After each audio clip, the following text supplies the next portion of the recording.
Women make up 15,631,579, representing 50.7% of the country's population.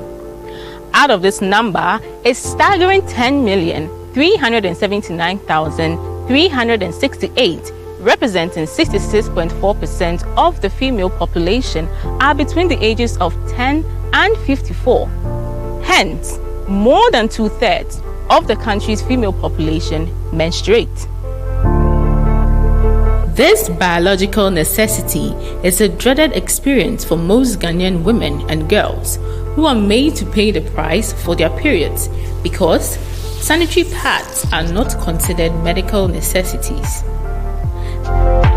New Patriotic Party (NPP) in their 2020 manifesto and on various campaign platforms promised to eliminate import duties on sanitary pads to improve health outcomes, particularly for girls, recognizing the necessity of sanitary pads. In January 2023, the government of Ghana increased already high taxes on imported and consumer goods, making sanitary pads unaffordable to vulnerable women and girls. Today, the average retail price of a pack of sanitary pad ranges between 15 Ghana cedis to 40 Ghana cedis, depending on the type and brand, making them expensive in a country where a huge percentage of its population survives on less than 20 Ghana cedis daily. The daily minimum wage is at 14 cedis, 88 pesos, which is about $1.21. Sanitary products are tagged as luxury products rather than necessities for the woman. When I was 12 years, I think I was approaching my 13 when I went to school one day, and returning on a Saturday morning, I woke up and I was in a mess. I didn't know what menstruation felt like or how it was, though I had read about menstruation. I was taught in school. When my mom called me to tell me that I should go to the bathroom and take my bath, I was like, hey, my mom doesn't do this, so why is she doing this time around? I went to the bathroom, and when I removed my dress and my panties, I realized that there was blood in it. So I was like, hey, I'm now a teenager, I'm now a woman and all that. If I can recall, I started buying my own sanitary pad when I got messages. I'll just come to you, Daddy, I need sanitary pad, and you get it for me. But if he is not around, it means I need to go into my saving and get it. And even as at that time, we were still buying it at a budget price. I think 5 cedis, it went to 7 cedis. And all of a sudden, we need a nurse. I think for about close to 2 years now, sanitary prices, the prices is so overwhelming. My mommy bought it for me, so I got to senior high. At a point, my sanitary pad finished, and then I had to go and buy one myself at the store. And when I got there, it was 7 Ghana cedis. I was not getting much. And then I had to take 7 Ghana cedis from my pocket money to go and buy sanitary pad. So I just had to sacrifice and then take it and then buy.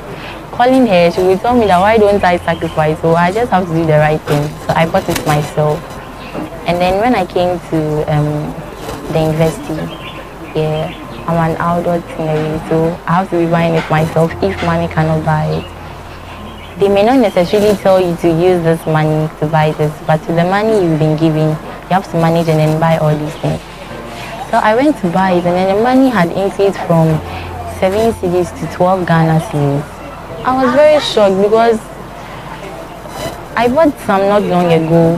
It was just 7 cedis, and how come it has just risen to just 15 Ghana cedis in few months? I was shocked, so I had to call my mommy. I told the lady I would come back. Honestly, I didn't buy it. I called mommy to send me extra money because I didn't want to spend my pocket money on sanitary pad. 15 cedis is too much. If I buy 2 months, it means I've spent 30 cedis out of my pocket money. So I had to call mommy, and then she was also shocked. She has to buy one for herself, buy one for my elder sister, buy one for me. My kid sister is also coming. So that was where the problem was, and then she gave me the money to buy it. Most Ghanaian women cannot afford menstrual hygiene products. Underprivileged girls and women are often forced to use inadequate and unhygienic materials like old rags, socks, newspapers, leaves, and even diapers to manage their periods, leaving significant health, psychological, and emotional effects on them. Eba wa obohun se wafo aba wafo nto bo kwa ko change no wasi wa hata na wasa de ba ko ahye ho nti no so etime ba bebra botima use ntuma se wonni pad na na tse ntuma na obe use botima use be se miasa so obo bukem se no wa bukem se won obe ye na tse dia pad na se de ebe da no sa na obe ye ntuma agona na ko udia to opante no so se pad na fi washe. In Ghana, where menstruation remains a verbal taboo, the shame and stigma associated with menstruation can lead to feelings of embarrassment and low self-esteem.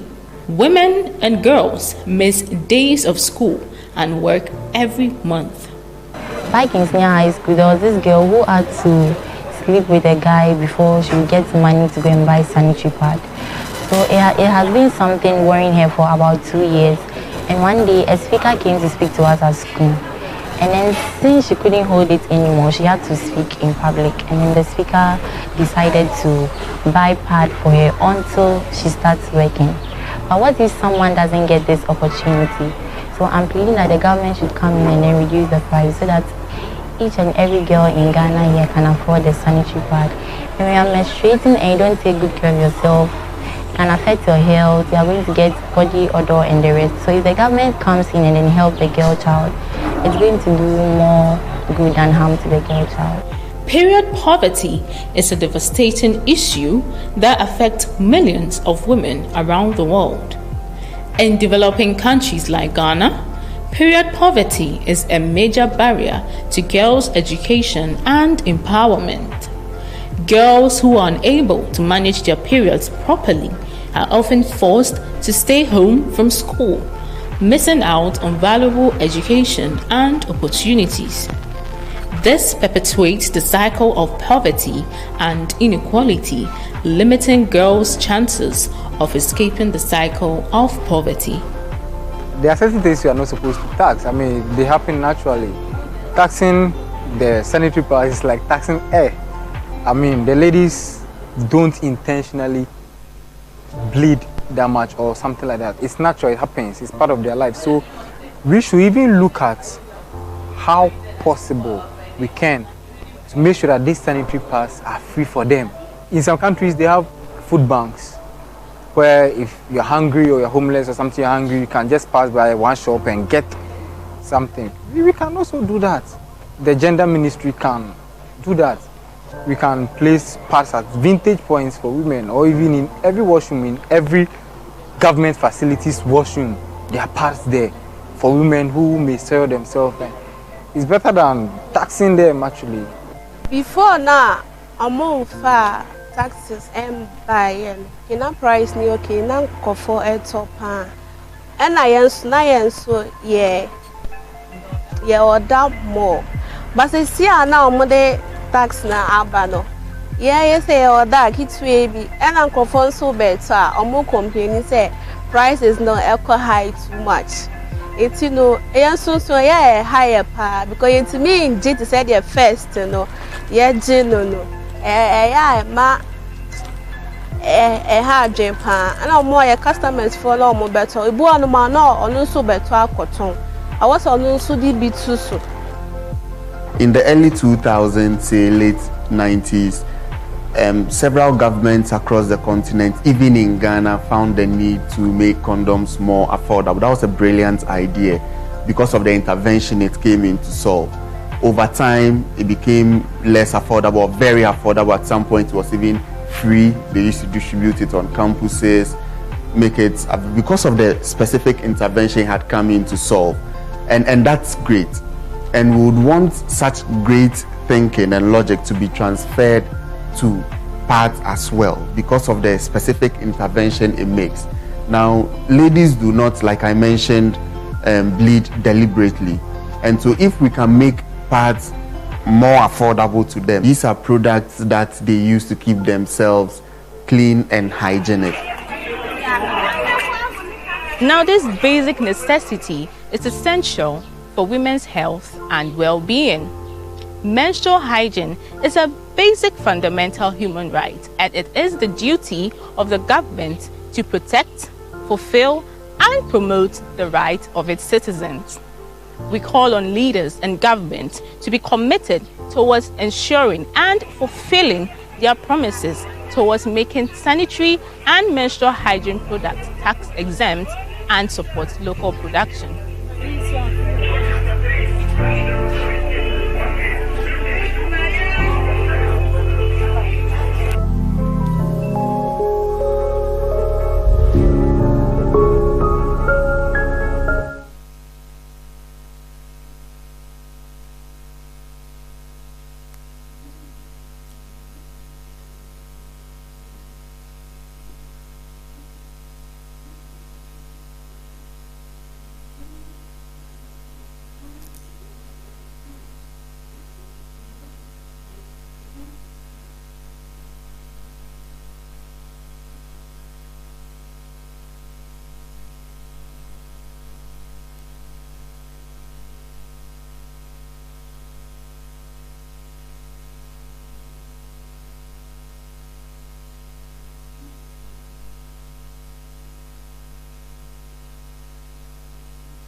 Don't tax my period. Don't tax my period. It's not a luxury, it's a necessity. Don't tax my period. Every month I bleed and I need some relief, but you make me pay extra for something I can't control. You say it's a hygiene product, but it's more than that. It's a matter of dignity, health, and equality. Don't tax my period. You don't tax condoms, but you tax tampons and pads and cups and liners. You don't care about the pain, the stigma, and the cost. You just want to profit from my biology. Don't tax my period. I'm not asking for a handout or a subsidy. I'm just asking for some fairness and empathy. Stop treating me like a second-class citizen. Stop taxing me for being a woman. Don't tax my period. Don't tax my period. It's not a luxury, it's a necessity. Don't tax my period.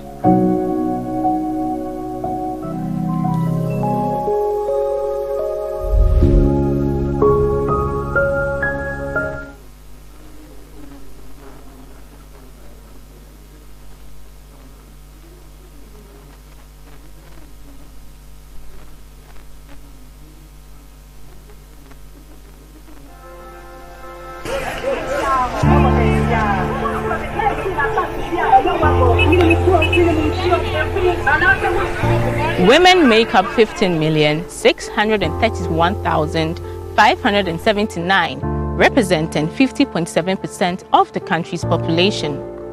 Out of this number, a staggering 10,379,368, representing 66.4% of the female population, are between the ages of 10 and 54.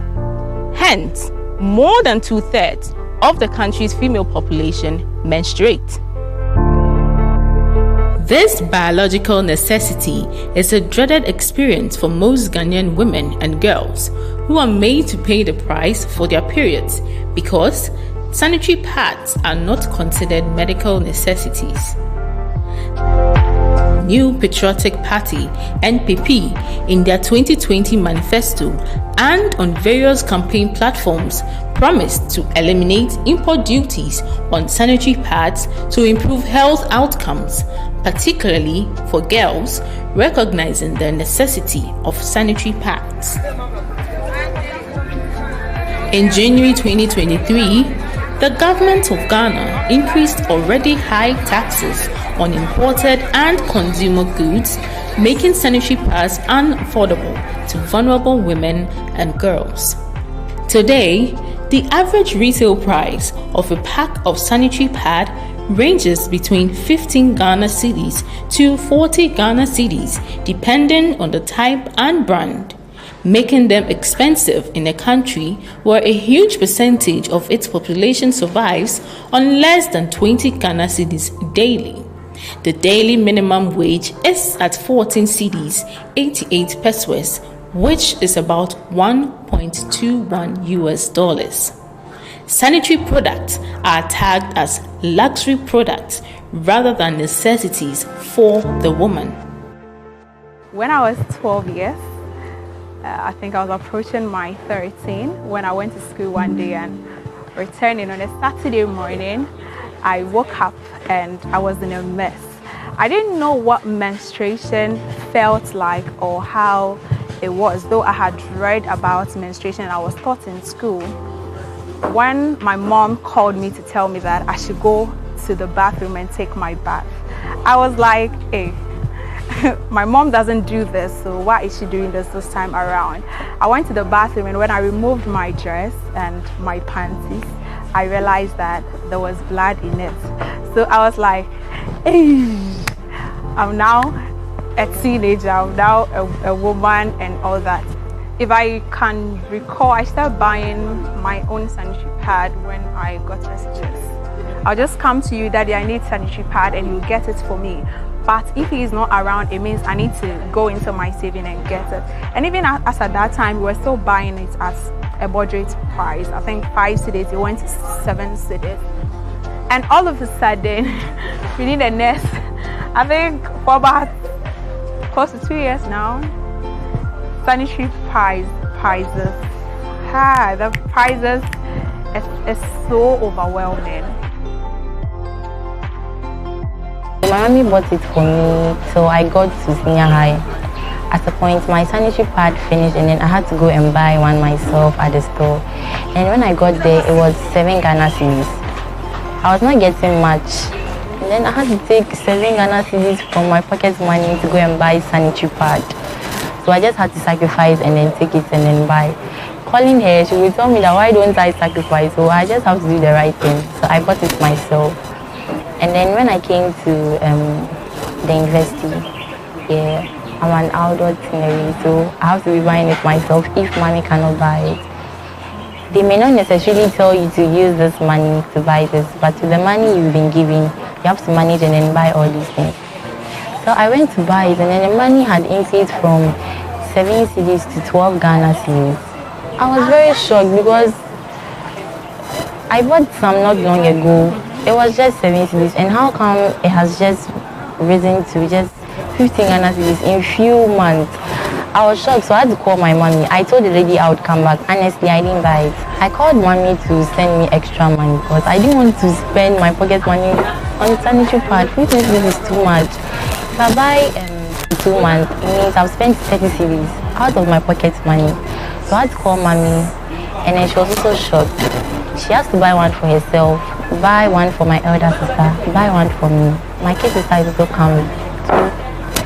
So that was where the problem was, and then she gave me the money to buy it. Most Ghanaian women cannot afford menstrual hygiene products.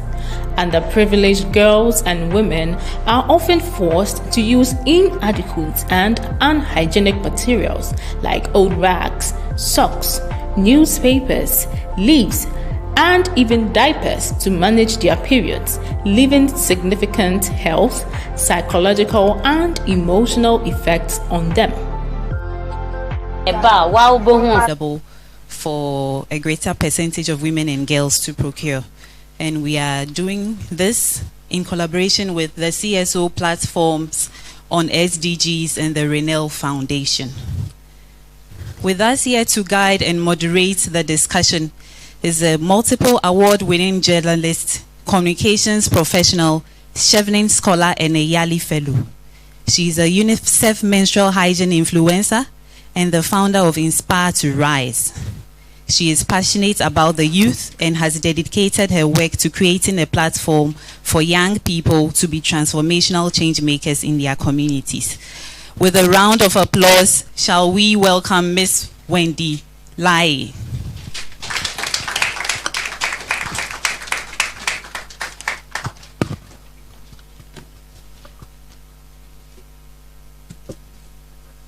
Thank you very much, Nanama, for that introduction.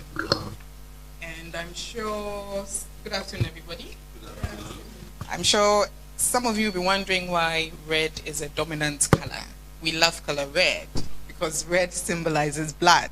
And today we're talking about a very important function in a woman's body, which is period. I will reiterate my name again. My name is Wendy Achelai. I menstruate every month, and I am not shy to talk about it. A round of applause for me, please. Okay, so why are we here? We're talking about taxes, but not just any other tax, but period tax, tampon tax, or pink tax. And this basically is the imposition of taxes on menstrual products such as sanitary pads, tampons, or cups. And these are levied by governments as part of their valued added tax or sales tax system. Now, period tax has become a critical conversation globally. As you're aware, just on May 28th, we marked or commemorated the World Menstrual Hygiene Day. We even have a day set aside for it. This should tell you how important menstruation is globally. Another round of applause. Now, advocacy globally has played a very important role when it comes to the repealing or scrapping of period tax globally. And I will at some point touch on some countries that through advocacy have been able to repeal or scrap totally period tax. But we will start first of all with some remarks from the CDD, and we do have Dr. Kojo rather. I've been away for a while, so forgive me. And I'm sure he will fight me for this. So we do have Dr. Kojo Pumpuni from the CDD. Shall we welcome him?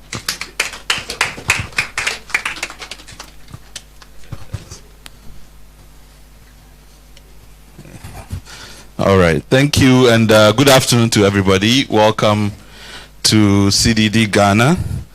Let me welcome you on behalf of Professor Prempe, who was supposed to provide the remarks. I hope we're safe. Okay. So CDD is 25 years this year. And throughout the year, we are, let's say we are in a reflective mood. We are trying to understand, how, this journey that we have undertaken since 1998, what we have achieved, what lessons we've learned, and what insights we've gained. And one of the areas where we are keen to reflect even more deeply is the strong linkages between good governance, democracy, and inclusive development. And today's topic for me sort of fits into that agenda, that question. Because I asked myself, I think somebody was, I was discussing with one of the presenters, and I understand that the tax that is placed on these sanitary products generate, 2 million cedis or some figure like that. But let's say it's even 10 million. How does that, equate to a child who, because of not having access to sanitary pads, doesn't go to school, or is not able to go to school, doesn't get the opportunities that, school would offer for her, what does that do to their families? What does that do to the society? What does that do to the country? Can we put a figure on that? So if all we needed was 2 million to sort of develop this country, and we compare to all the many lives that we destroy or impede or stop from progressing, I think that's the question that we have to ask ourselves, and that's what I mean by this connection between our political arrangements, all the infrastructure we have put in place for democracy and good governance, if we are not taking really common sense decisions. We have to really call it to question. So I'm not going to talk for too long. It's to say welcome. They are very experienced people here, experts who are going to share more information with us. But to say that, we thank all of our collaborators here today. This is just the beginning for me. I mean, having been advocacy for long, it's not just a question of having today's event. I think by the time Parliament rises, for after this meeting, we should be able to get that tax, off the tax code or whatever it is that it is. So brace yourself, see yourself as part of this campaign, not just for coming today, but after today and all the work that has to be done to make sure that we succeed. Welcome again to CDD, and I look forward to great discussions. Thank you very much, Doc. So Dr. Kojo Pumpuni is the Director of Programs and Policy Advocacy here at the CDD. And I love it when I see men involved in conversations about menstruation, or period, I should say. And that makes the advocacy work a lot more easier. So I'm confident. How many men do we have in here? Oh, can you please show by hand? Can we count on you today? Can we count on you? I'm not hearing a positive response. The men, can we count on you? Lily, who's the gentleman by you? I'm not seeing him. Hello. Can we count on you today? Sure. All right. Okay, so Dr. Pumpuni mentioned that we should be able to get the tax off. Can we? Is it possible? I love his response. Yes, it's possible. So I'm hoping that we'll make a lot of headway by the time we're done with today's conversation. Next, we do have Mrs.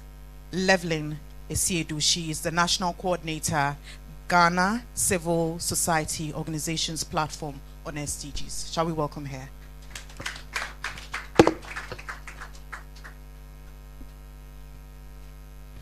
Thank you, Wendy. Good afternoon, all of you. And today I am in red, and it is hashtag My Period Matters. Before we came here, most of us had been at the Parliament House to present a petition to dear Speaker of Parliament, Ministry of Finance, the Health Ministry, and Ministry of Gender on this very same topic, that don't tax my period. And we had a slogan. Are my team members here? Don't tax my pad. Don't tax my pad. My period is normal. Period is biological. Don't tax my pad. So that was just the message that we sent to our policy makers, and we have found out that in our work as civil society, when we go into our communities, our girls and young women are having challenges with affording pad, and they are doing a whole lot of wonderful stuff just to get pad to menstruate. Now, one argument was that they should use something. I said, we haven't been trained to use that something. I mean, so why do we want to bring back that conversation? And the truth of the matter is that the pads are not accessible, they are not available, they are not affordable.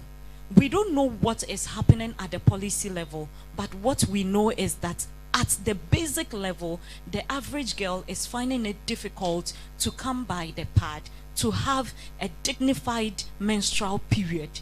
And we are calling on our stakeholders. You do the macro level, the micro level, you do economic analysis, you do everything, but the basic is that the girl needs to menstruate with dignity, and we need our wash facilities, we need water, we need soap, we need privacy, we need that changing room, we need the disposable bins where we can dispose of properly, and above all, we need the pads so that we can bleed into them. No matter what you do at the macro and the micro level, this is the argument we have. So today, I will be very excited to see all the stakeholders come and digest the issues for us so that we understand. On this note, I would say thank you and help us menstruate with dignity. Don't tax my pad, though. Don't tax my pad, though. We'll continue the rest soon. I think for me, what sat with me in her remark is menstruating with dignity. I mean, menstruation sometimes in itself is very uncomfortable. And if it's not done in a dignified manner, it makes it worse. So you can imagine a schoolgirl who's unable to go to school because she is bleeding.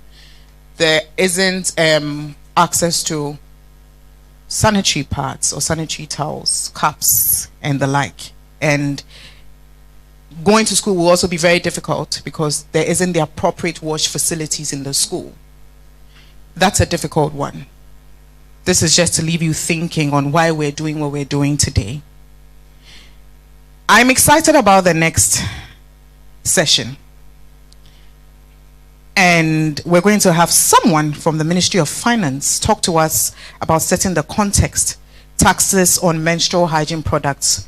What do we know? I'm excited because having participated in stakeholder meetings and attended national conversations on periods, it's usually difficult to get representatives from government agencies and sectors.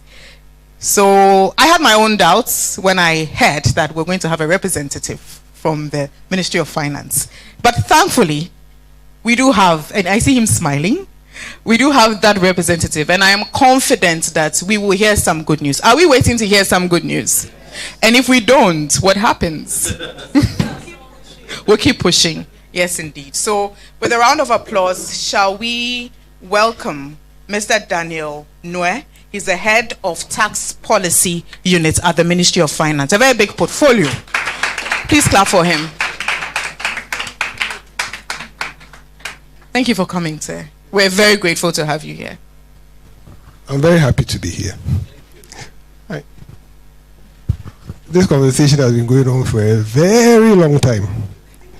So it's not something that is really that new. And I like the topic, setting the context. So I don't need to answer any questions. Just to raise questions so that when our panel comes to sit at the round table, they can digest them. I bring you greetings from the Minister of Finance. Everything I see here that is good, it means that he asked me to say it. If it's bad, then I am the one saying it. Now, the context I want to look at a bigger context, especially from the theme. Are we looking at attendance in school, regular attendance in school, or we are looking at taking off the taxes? The reason I say it is that what we need to have an objective. Is it the girl child want to get to school regularly, or it's just the taxes? Because then we'll need to look at what are the challenges to getting the girl child to school. what are the challenges? Then we prioritize those challenges. I'm just talking about the politics cycle, the way it relates. Then we look at all of them. What does each contribute? What's the weight of each of these items? Then we also need to look at, if we take off the taxes, what does it also do? We have local production of parts. And in fact, when I was asked to come here, I was told late last night. This morning, I asked one of the ladies in the office, find out for me, because I've heard that there are local parts, there are foreign ones. Which ones are more expensive? Okay. Local parts, I understand, are half of the cost of the imported one. So, yeah, I didn't ask the lady to check. She checked from the market. She actually sent me a picture of the one that Sunda produces. There are two companies that produce, Sunda and Fee. They produce in the country. So, as I said, I'm just asking us to, we are thinking through the thing. We want to get our girl child to school. There are factors that prevent her from getting to school. What are the factors? As we look at the factors, which one should we concentrate on? Now, if we have local producers and we have foreign producers we import, and we take the taxes off the imports, it means we are making the imports what? Cheaper. They are going to compete with the local ones. Now, so the question is that, is there a way we can rather make the local one cheaper and then maybe get our ladies to get access to that one, instead of making the foreign one cheaper? Because the foreign one, once it comes in, we make it cheaper. It means that we are exporting our jobs. Our local ones cannot compete. I was actually talking to one of the producers that I know that they said they had a program on Joy TV on this particular job. And I said, I haven't seen the video. But if you have something to say, why haven't you to engage the CSOs who are advocating on these things? So for me, there's a larger conversation we need to have. I agree that our sisters need to go to school. I agree that when they are having their period, they should be dignified. I mean, I have sisters. If I go into my family right now, in fact, and my cousins, there are more females than males. So I won't come and stand here and say something that when I get back home, I'll be in trouble. But just as we said, the context. So let's look through these things as we go on. The interesting matter, and the moderator talked about VAT. There's something sometimes when we say we should give a VAT exemption, we forget, because it's a very technical thing that is not mentioned.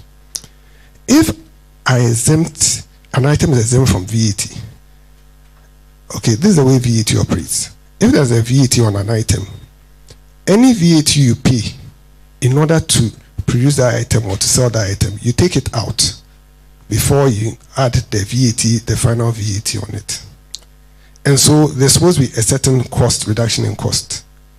If I do not put VAT on an item, any cost you incur becomes part of the cost of that item. And so sometimes either the item is even more expensive if there's no VAT on it, or it nets off. In a very few instances, you have the VAT, the final price being lower because of the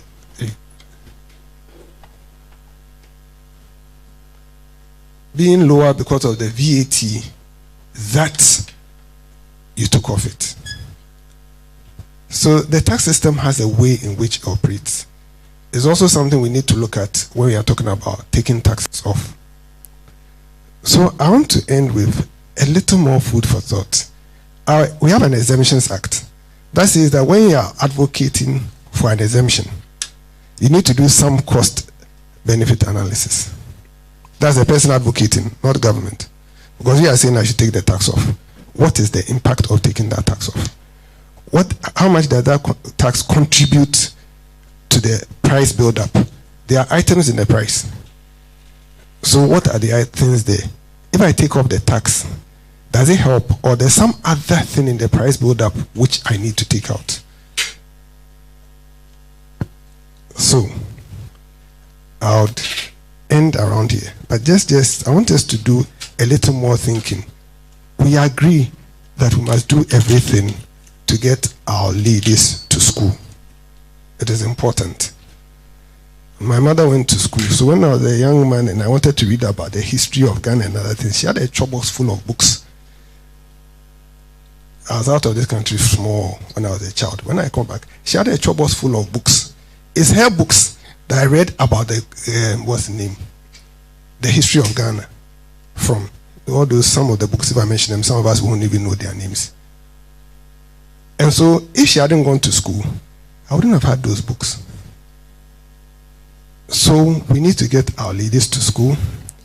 Let's look at the factors that prevent them from going to school, in addition to the taxes on the pads, and see what is the best approach that we can use to meet this objective that we have. Thank you. Please don't need. Because, in fact, I am much more confused. No. We want you to come here and give us solution. Tell us that we have done this and this. You have left us more confused than you came. You haven't solved any problem at all. Our economist, am I right or wrong? I don't understand what you came to say here. The things you talked about, we know all of them. My question is that your office, you are head of tax policy unit. Have you been able to do any research? In a layman's language, what has your office done? And we've made noise. There have been conversations about this. People are actually frustrated. What have you done so far in relation to scrapping of the tax? As I said, we've done some, and I came with one of my officers. We actually are doing some level of research, and I mentioned some of the things that if you had listened to me, I was giving you some facts. I was giving some facts. What I'm saying is that there is that conversation going on. We are looking at all the things that have come out. We are looking at the imports. We are looking at local production. We are looking at the prices and the cost build-up that goes into all these things, and looking at whether taking off the tax solves the problem, or there are other things we need to do in addition to taking off the tax. So that's research we are doing. We haven't finished. What I said was that we are going to have some panelists. They can also contribute. We are all discussing, it's a discussion on how best to get this thing done. And at the end of the day, we'll then come to that consensus on how best to get it done. Somebody asked, I had a mail, when are you finishing? When are you finishing this research? Because we have been waiting. Girls are getting pregnant due to period poverty. And we don't want... You don't want girls to get pregnant? They will at the right time, but not when they're in school. But that has nothing to do with some of these things. It has a lot to do with it. That's where we differ. But you don't worry, we'll continue the conversation. When are you finishing? Just give me a timeline. I haven't given myself a timeline yet. Next 2 years, next 5 years. I'm still gathering data. And you know how getting data in this country can be very difficult. I'm talking to people, we are getting these things. And let me explain something. Maybe let me just explain something quickly. The interesting thing is that this conversation, as I started a while back, some of us got involved just getting to the end of last year. And we started looking at it. We've talked to some of the industry players. Okay. Civil society, we haven't talked to civil society yet. We need to have this conversation. I was talking to Living when we were outside. I know she was very disappointed in the things I was raising. Yes, but the issue is that policy is not made. There's a process for making policy. Policy must last. It must stand the test of time. You don't just get up and say, "Oh, I have this." You need to test it. So, how long? What I will say is that at least within the next few, by the end of the year, around the budget time, we should have come to some decision as to what. No, there are budget cycles. You don't get up and take over a tax in the middle of the year. There's a period for doing it. It is not possible to do it before Parliament. Someone talks about Parliament rising. Parliament is here for about a month or 2 months. It's not possible to do this in the mid-year. So as for the mid-year, it's out of the question. As to what can be done, by the end of the year, when we are doing the final buy, we should be able to have said, okay, we've looked at it. This is the government's decision on it. So that we can experience it while you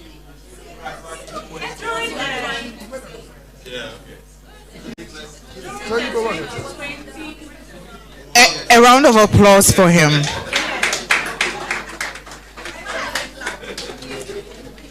A round of applause for him. We shouldn't clap for him, eh? You're not satisfied. Yes. The vice president did make a promise. Exactly.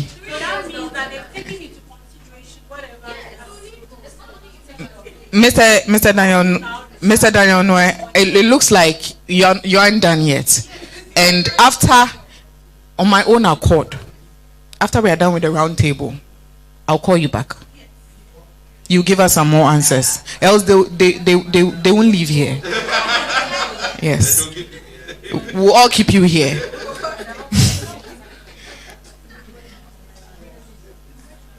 Let's calm down a bit. Let's just, can we breathe in and breathe out? I know we are unsatisfied with his response, but he will come back. Not at all. He will come back, don't worry. I'm sure I'll make sure that Nanama locks the door. He will not sneak out. He will come back. But we're still having more on this conversation, and to talk about the excessive taxes on menstrual hygiene products, impact on girls' attendance to school. We do have Stephen Ama, who is the programs manager for Renal Foundation. Shall we welcome him?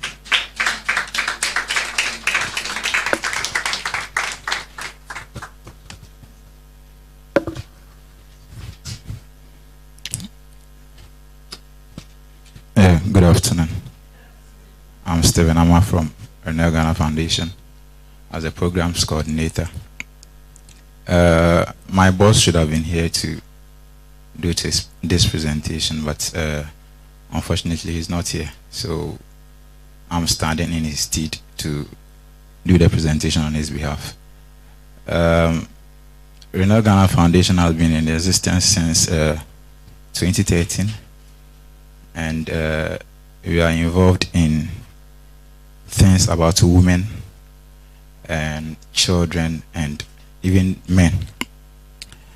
But this is focused on taxes on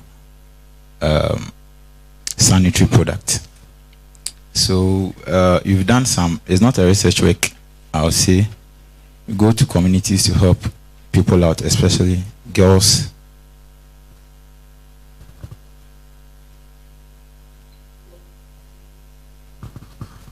Go to communities to help people out, especially girls, in schools, in the rural areas and places that sanitary, those urban poor societies, those in the hinterlands that cannot afford this product. We go to these schools to help those girls over there to alleviate the pressure on them, especially about their health and things that will help them to go to school and be very punctual at school. So our main focus here is just a brief history about Renal Ghana. We are mainly a non-governmental organization promoting and protecting the rights of women, children and youth to be independent and make them realize their full potentials. So we basically help them. That's what you do. We help them. We help them and make sure that they are in school always. So our main presentation outline is one on definitions, on coverage communities, on luxury tax, sanitary product, effect on high tax, recommendation, and the conclusion. So the first one is about Renal Ghana that I've spoke about. We are mainly into helping girls, children, and women. So our coverage communities are these three. Adan East District, focus on villages at the back of the river and those prior to going to where the river is. The second one is a Konfi District, Asokwa, Obedan, Supredo, Asafo, and Anaben. and the Yindi district, particularly in Yindi. So female hygiene product means tampons, panty liners, menstrual cups, sanitary napkins, and other similar tangible personal properties designed for feminine hygiene in connection with the human menstrual cycle. Menstruation is very important for everybody, for women and for the men at large, because without menstruation, women cannot get pregnant. So it's just the start for pregnancy. Menstruation is about getting the lining, the lining of the uterus becomes thick and it sheds out. So in shedding out, that's when menstruation happens.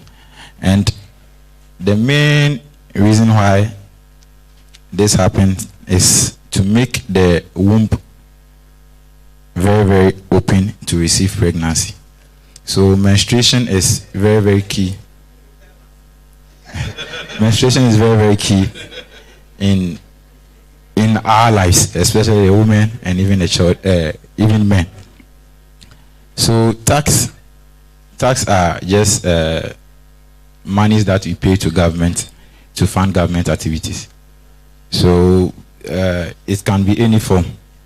The government takes those taxes from those who live in the country. They could be foreigners and they could be indigents. So we take those taxes to fund government activities. And menstrual product, because menstruation is a biological something, it's a necessity that we don't want government to put taxes on these things. It does not happen to women because they want to. It's part of their system and it happens. It happens between girls. Some get it as early as 12 years, some even 8 years, through to 16 years. Before 16, that's what the researchers say, you would have gotten your first menstruation. So, effect of high taxes on our girls, especially those in the villages and even in Accra. We have some parts of Accra that people are very, very poor. We call those places the urban poor. They are in the urban society, but they are poor. And even funding part as low as 25 cedis, as some of us will say, they cannot afford it. And we've been doing this, as you know, Ghana, we've been doing this for some time now. We go to communities, schools, and help them to, just to give them, sometimes we give them as many as 1 million to help them to stay in school. So the first one is financial burden. It puts financial burden on these girls. They are girls. Most of them don't work. Even those of us who work, you know how it is to have those huge taxes on us. But they are girls who don't work, and those people get those their finances and their support from their guidance, their guardians and parents and people that help them. Some people don't get those help as frequent as often, and this menstrual cycle happens every month. It happens every month. So just imagine that you want 25 cedis to get a pad and you don't have it, and you have a school going age, maybe in GHS 3, GHS 1, class 6. You might skip school. And you know how it is to skip school. You might lose a lot. And we are all here to, we want to foster equality. And just imagine that a girl maybe having menstruation for 5 days is not in school, and her male counterpart is in school. She is losing about 5 days of tuition, and the other male is gaining about 5 days of tuition. It can be formal education and informal education. If you are learning some type of handwork and don't go to practice for like 5 days, you know how much of some lessons that you lose in that regard. So financial burden on these people, and it it prevents some of them from going to school. They don't go to school because they can't afford it. So, like 5 days, they won't be in school. The next one is limited affordability. People who go out to those investors who want to invest in this sector or bringing this product to Ghana sometimes faces some tax challenges. They don't want to bring those products. When they bring it, they will get market for it because it happens every month. For women between maybe 12 years and upwards, up to the time they will be old enough that they can't experience those things. But those taxes on it limit those going to bring this product into the country. So when accessibility in the first place is very high, you can't access it. It's limited. When accessibility is very limited, the cost automatically will go high because you know the factors of demand and supply. It will go high. So taxes on these things happens, and it does not augur well for those investors that want to go into that sector to bring those products into the country. And health risk. The health risk comes in when we don't use the right product to deal with this menstrual cycle. Some people can go as far back to use some leaves. Some also use cloth. And science and research will say that these stuffs are not good enough to use them. So it poses some health risk to these girls. There's disruption of education. That goes into the absenteeism. They don't go to school because they are menstruating. Menstruation should not be just a hindrance to them not going to school. I think they should even be happy menstruating because it welcomes them into womanhood. But it disrupts them from going to school. Emotional distress. Just imagine you don't have money to buy a pad. Some will definitely would like to go to school with those conditions on. So maybe they will put some cloth over there and go. And around that formative years, you can all bear in mind that around those years, it's easy. You go to school and something's happen, and they can use it against you for even your whole time in school. Can take maybe 3 years. They will call you names and other stuff. And if you are grown enough, like some of us here, those things don't get to you. But even with the grown-ups, sometimes we went for a program at One Lip, and even we were talking about online bullying. Some people can say some things online. You don't know those people, but it can get to you, and some people kill themselves because of those things. Just imagine you know someone who is teasing you almost every day, sees you in school and calling you names. You will not be happy. And it causes emotional distress. And this goes into their academics. When time for menstruation reaches, you are thinking, what am I going to do? How will I get money to buy these things? And all these stresses go into them not going to school in the first place. They won't go for their counterpart to laugh at them. And reduce participation. When these teasing and these things start, you lose your self-confidence. Something that you have to speak to, you won't speak. They will ask questions in class and you won't answer. You know the answer, you won't answer. You sometimes sit there for the teacher to cane you because you don't want to speak. What if I say it and I'm wrong? Me, I'm within that. Mama is also having a for so the person will keep quiet. And it reduces participation. And we all know if it reduces participation, it's not a good thing. You have to, all of us have to come on board to get these things out by taking the high taxes. Taking the high taxes on this sanitary product out. Stigma and shame. Some of us can grow with these things that happens to us in our formative years. They can call us names and we grow with it. Some of us bear some names because of those things we face in our junior high schools. They will call us names. Senior high schools, they will call us names.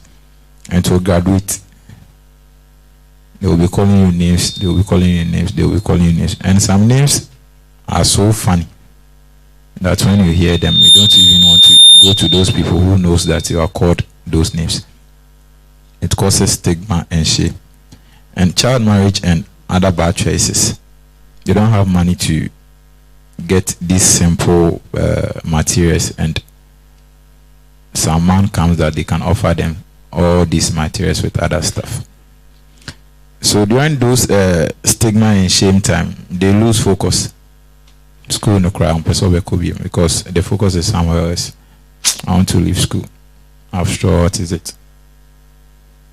So people comes with offers for these beautiful girls, and they go into child marriages and other bad choices. So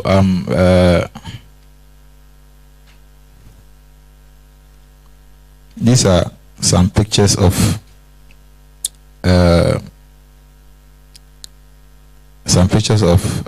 a demonstration we joined, and this was our placard to remove the 20% sanitary pad tax now. That's what we were telling government at that time. And I'm coming from another demonstration today that we are speaking about the same thing. The government should please repeal it. If reducing it, even reducing it is not the best, just taking it off, I think, is the best. So we are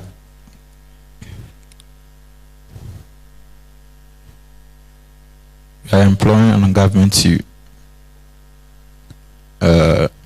repeal those taxes on this sanitary product. And recommendations about what you saw, corporate Ghana can help out. We can go to these communities and give them about 2 million sanitary pads to help our girls. So if let's say you have about 100 kids, women in our junior high school, you can go there and give them, each of them, maybe to cover them up to what the semester will require. So if about maybe 5 each, you go there and we give it to them. At least we are sure that in that regard about menstruation, those kids will be in school. They will not stay at home because of those things. And we are asking all other CSOs to come on board to, when we put ourselves together, I think we can get to the right course to tell government to take off the sanitary pad tax. So in conclusion, it is important to note that luxury taxes on sanitary products disproportionately affect individuals who menstruate regardless of their age. So regardless of our ages, women are affected in one way or the other because of these high taxes. So there's our small distance about these things, and we are telling government to please repeal the tax for us. Thank you very much.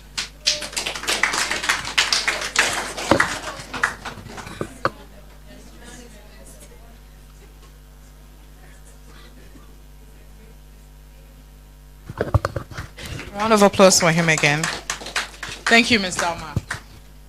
I'd want to share a very sad story with you, but then again, it's linked to period poverty. And this happened in Kenya. I've seen the story over and over again. I usually like to use it as a reference to ensure that people have a better understanding of the consequences of period poverty and its impact on girls. Now, a story, and you could go and check it for yourself. There's a story on the BBC's website about a Kenyan schoolgirl who takes her own life after period shaming. I'll read a bit about it for you. Now, a schoolgirl in Kenya has taken her own life after allegedly being shamed in class for having her period and staining her uniform. Now, the 14-year-old's mother said her daughter hanged herself after being humiliated by a teacher, the Kenyan media reported. I'm going to scroll up, and then the girl's mother said a teacher had called her dirty for soiling her uniform and ordered her to leave the class. She had, Now, this happened in the west of the capital, Nairobi.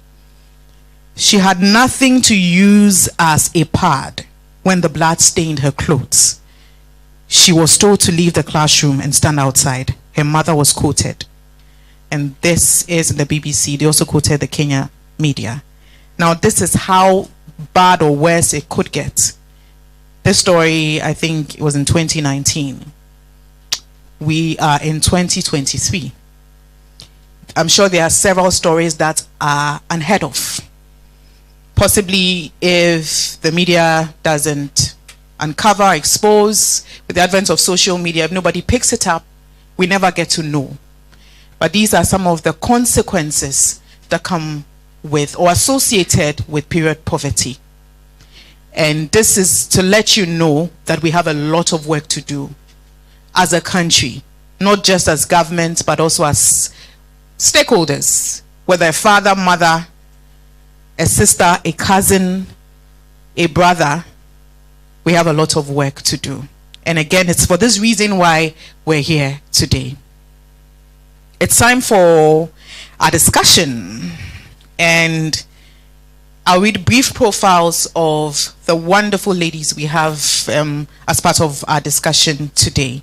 And I must say that we did have a male bill to be part of this discussion, so you don't go saying, why are they all females? I thought they want to involve me. We had a male, but he's not in. So just bear that in mind. But I'll start with our very first speaker, and she is Dr. Priscilla Chimesi-Bafo. She holds a PhD in economics from the School of Economics, University of Nottingham, United Kingdom.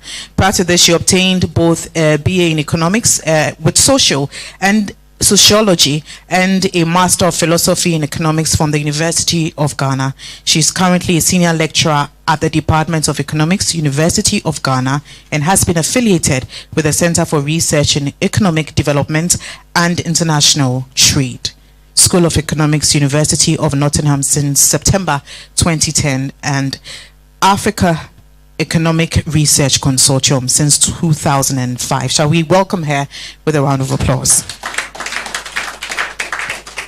You can please sit there. The next person is Miss Nana Ekua Ejapoma Tre.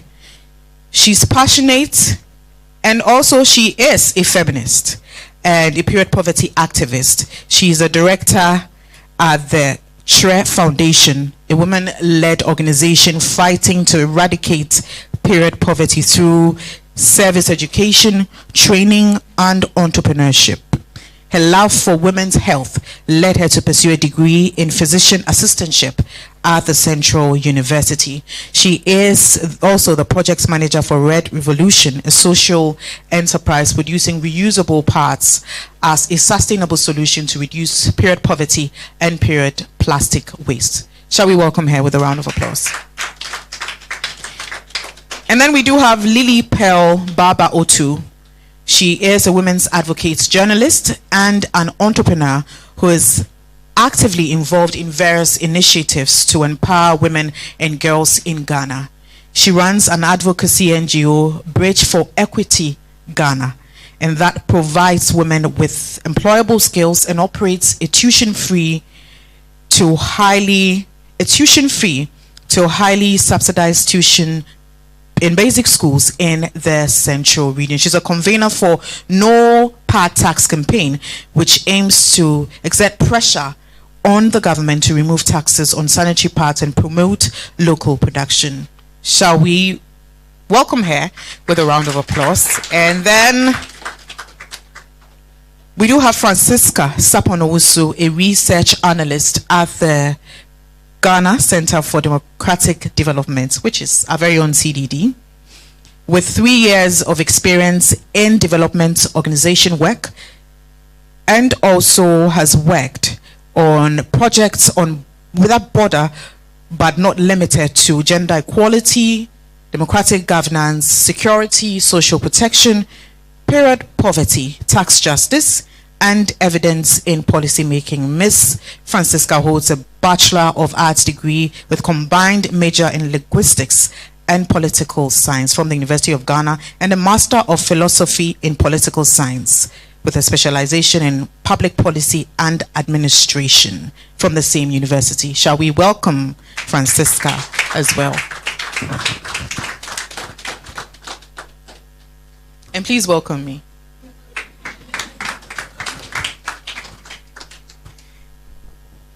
Thank you, everyone. Please keep clapping so I can buy some time.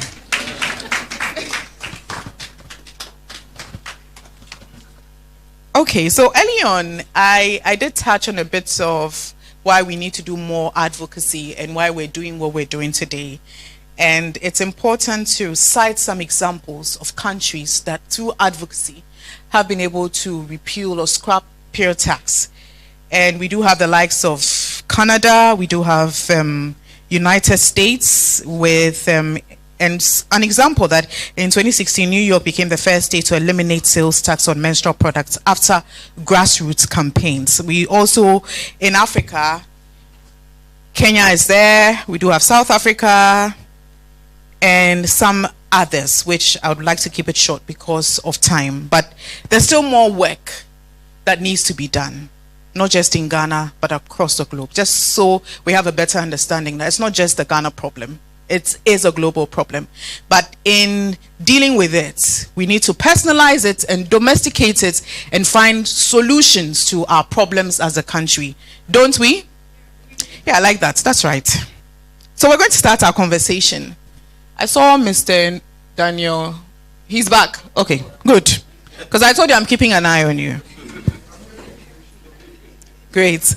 So we'll start with our conversation, and I see Lily Pearl smiling. Let me start with you.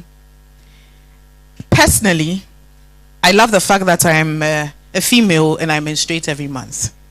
I'm sure we all have our varied journeys because they keep telling us, and which is the truth, that no two periods are the same. So you can imagine what adults go through when they menstruate. I mean, I've had my very terrible days where I don't want to talk to anybody. And if you come close to me, you won't like it. And there are days where I get very excited. I'm super hyper and I want everybody around me. And I see people nodding because, I mean, they know how it feels like. They can relate. Yes. Now, Lily Pearl, you've done a lot of work.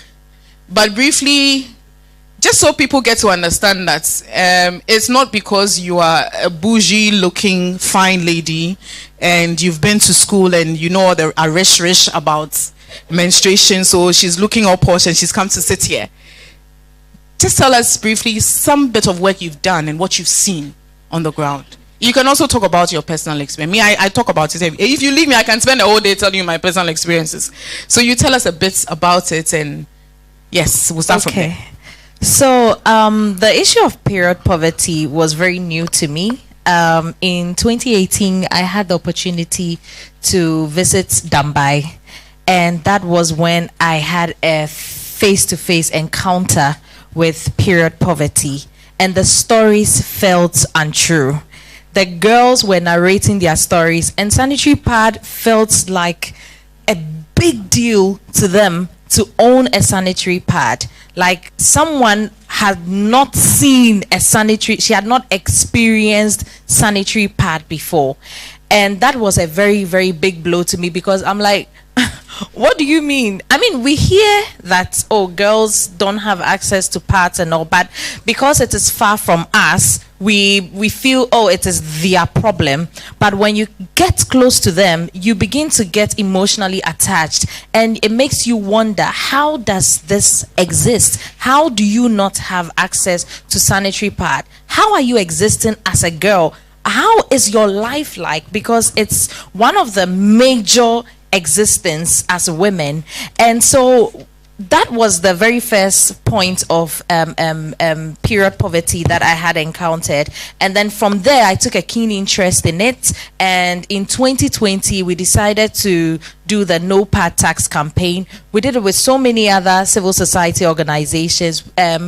Chair was part, a lot of other organizations were part, Plan Ghana, Ghana Girl Guides. We all came together to present a petition to the Ministry of Gender to, you know, find out if they could just remove the taxes, because then also the conversation came to the point where our boss mentioned that it may not be just removing the taxes, because then we thought the taxes were just the 20% luxury tax on it. But then later we saw the COVID-19, the NHI on it. And now, last week, I realized that the taxes were 15 taxes. That is, and when you put it all together, just normal 1 + 1, there is about 66% of taxes on sanitary pads. So the stories are dire, the stories are true, the racks are real. Some use corn husks, some use ash, some use leaves, and these stories are true, and these are the encounters we've had. That is why we are killing ourselves to make sure that these taxes are taken off or even made free for these girls, because when you tax pads, it's like you're taxing womanhood.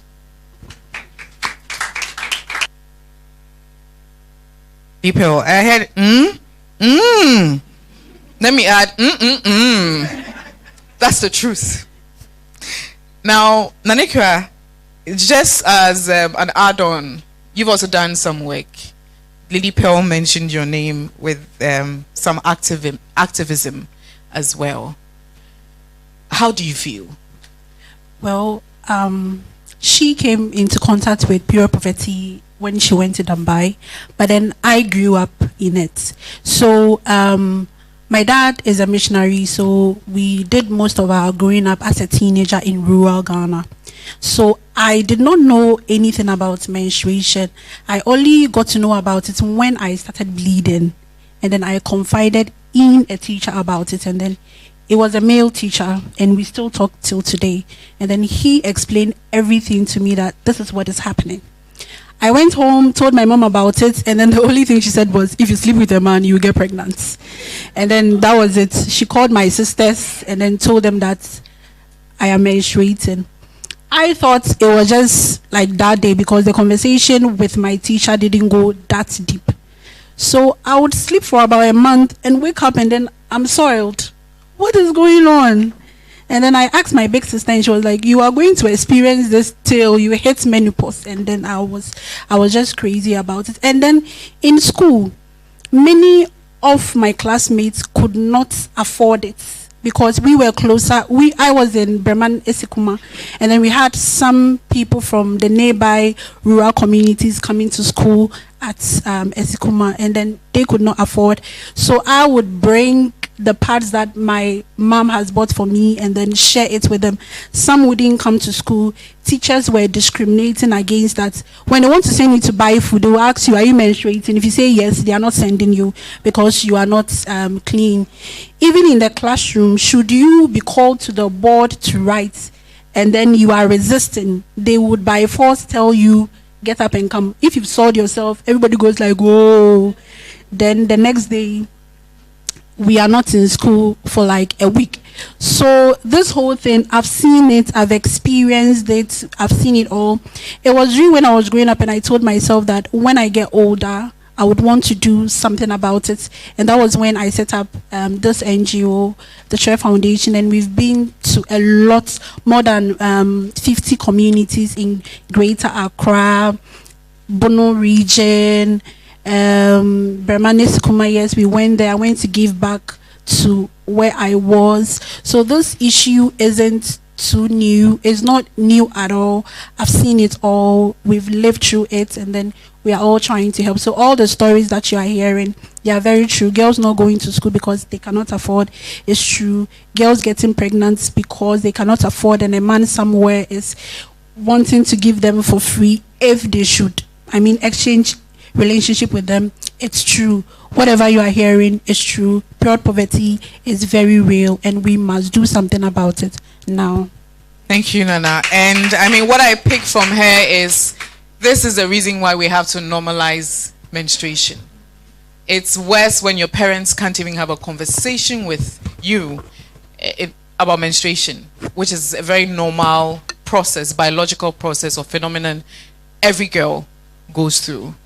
Doc, I realized you were looking at her. I'm sure you also have a beautiful personal story to share with us before we talk everything economics. Thank you very much, Welcome. Wendy. Good afternoon, and thank you, CDD, for the opportunity.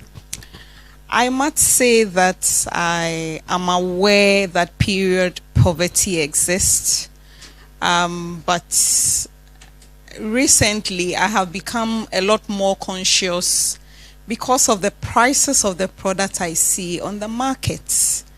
I go to shops and you pick these things and I am wondering, wow, how are these people able to afford these products? And I'm saying that because I think that the prices have gone up significantly since the end of 2019. And so you wonder, I mean, I only buy for myself and my daughter. And I mean, even me, I feel it. So at a point, I think I put it on Twitter that I'm wondering how girls from deprived backgrounds are faring. And recently, I saw a post on Facebook where a young girl in a uniform is pregnant and she's about to have a child. She doesn't have anything.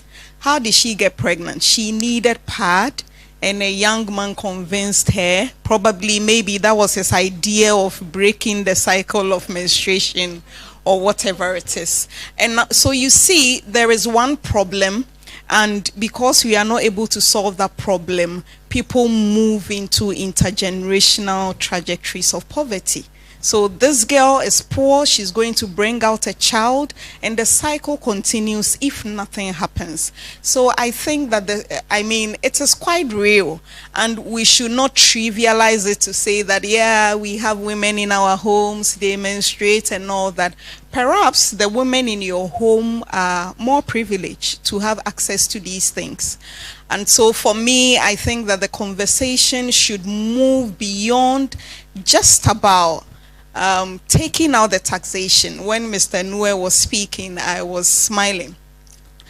It's about prioritizing what is important to us. So for example, I mean, we all have had issues with free senior secondary school education, but the government is resolute and it's making sure that it's working. And so for me, the question would be, is this something that should be a priority? It's not about import taxation, because like he said, the product, some is produced here, but the ones that are produced here too, they have VAT and all the other taxes on them as well. So if you argue that import taxation would make the imports cheaper and the domestic firms would suffer, then why don't we concentrate on the domestic production? Let's ask ourselves, how much are SOEs spending in this country? How many parts can one VAT buy for a deprived community, for example? So it's all about prioritizing what is important to us. Access to education is important, but there are limiting factors that are keeping girls out of school, not because of any fault of theirs. And I think that we should not really trivialize the conversation and make it look like, yeah, we are not doing it, yet life is going on. A lot of people are delving deeper in poverty because of period poverty.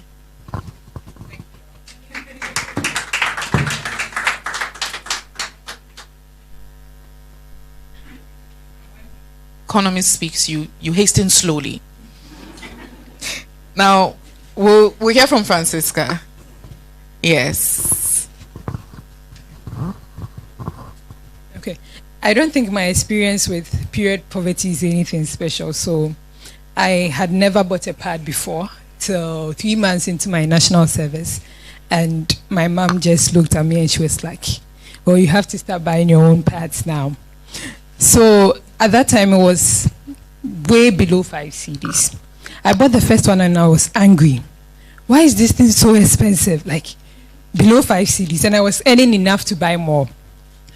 So I started checking online, and I found that, one, there are taxes imposed on menstrual hygiene products, and I didn't know about period poverty then, so I started reading and I found that some girls cannot go to school because of this, and there's been no research done about it.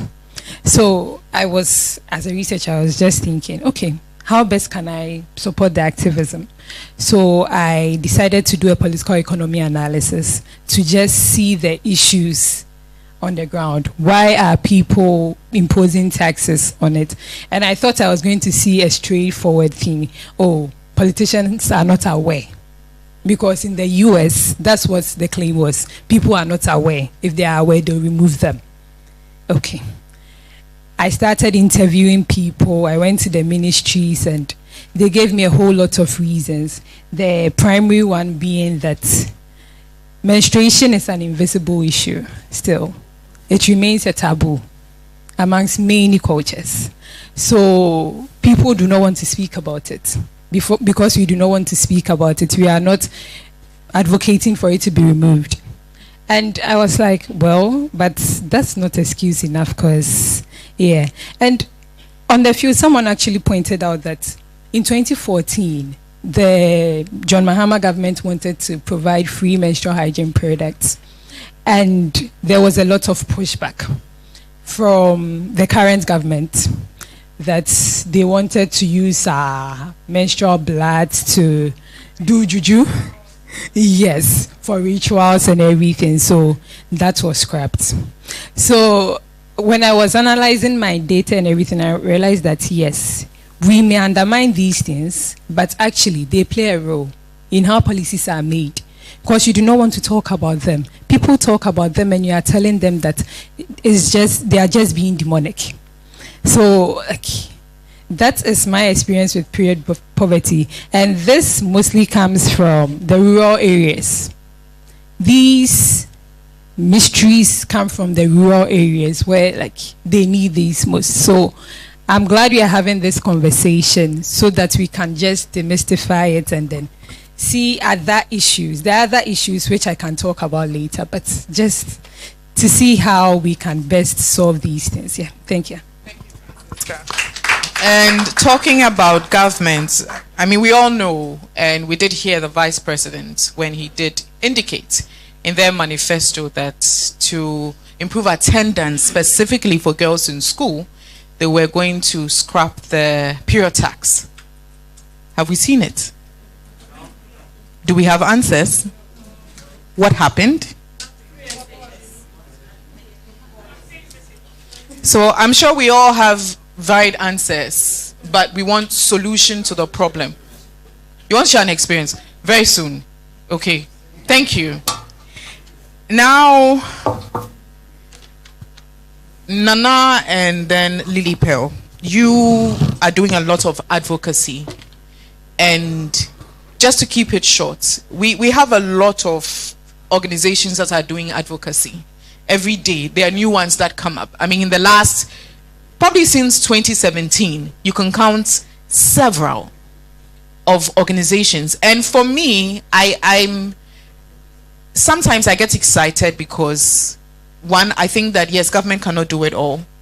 Two, we all have a role to play.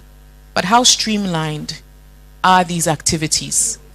Are we working in sync as organizations? Everybody is talking about scrapping the tax, but are we doing this in uniformity? How are we doing this to ensure that government takes us seriously?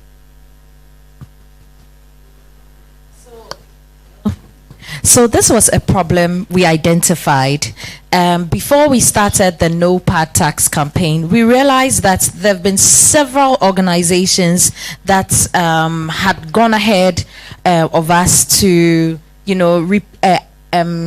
advocate against the taxes on sanitary pads and the big ones and even the baby ones. Everyone is talking about it. So that was the idea behind our campaign in 2020. We wanted to come together with all organizations that we had seen on the internet, that we had encountered, that we knew of, to come together to present the petition as one. So that's how come we got STRE, we got Plan Ghana, we got Ghana Girl Guides, we got about 15 organizations, because that was what we found, and we all came together to send this petition. Now, after sending the petition, we did extensive follow-ups.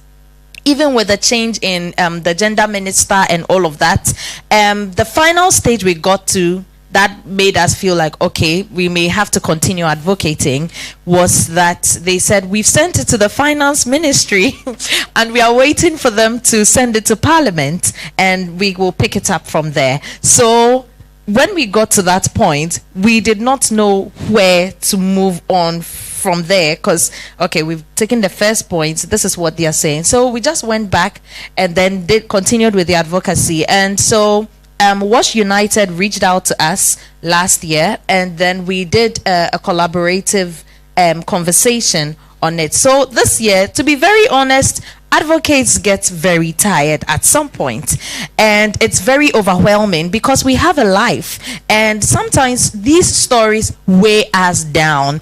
And I think it's high time that we also sought some psychological encounters, because there have been times where I hear a story and I break down, I just cry, and I'm not even a crier. So you can imagine what others are going through. So it gets to a point where you just keep quiet. This year, the only thing we were going to do, there was a conversation that sparked on Twitter, and then all the Twitter people that were interested, we came together. We are on Telegram right now, and we are looking for very, very, very stringent ways to attack the finance ministry. So I'm actually excited that he is here, and truly we are not convinced with what you are telling us.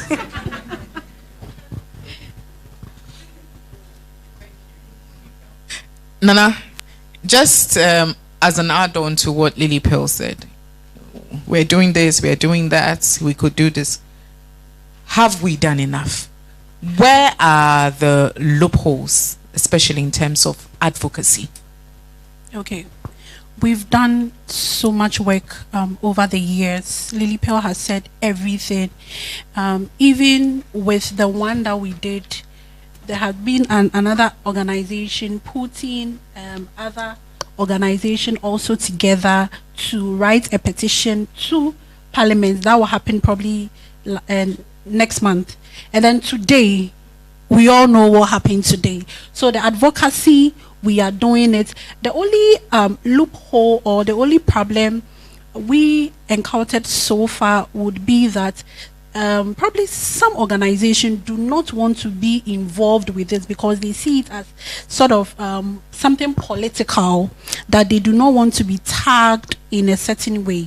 And then that has been one of our major challenges, because those organizations I cannot mention, but then when they are on board, they can fund it, they can fund what we are doing, they can really push us.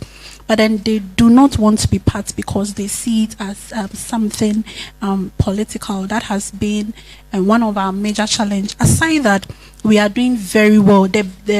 She called the baby organization. They are doing so much. The grassroots, they are in communities. We travel almost every month, And then even with our organization, for instance, we are just not giving out disposable parts. We are looking at a much sustainable way to look at the issue. So we are now giving out reusable parts, which we are producing ourselves, and then we are also giving out some menstrual cups from our partners outside the country. So we are doing so much. We are doing so much. We just need the government to work. Today we've gathered here for the same purpose. I mean, this is an evidence that we are working and that we need government to work on the issue. All right. Thank you, Nana. Now, Doc, you, first of all, you're a female, you're a mother, but you're also an economist. I don't want to be in your shoes because of the question I'm going to ask. Now, as a woman, you did indicate early on that it's expensive. Even though you can't afford it, you're still wondering why you'll have to pay so much for a sanitary pad. As an economist, there are pros and cons. Does it make economic sense to tax periods in our country?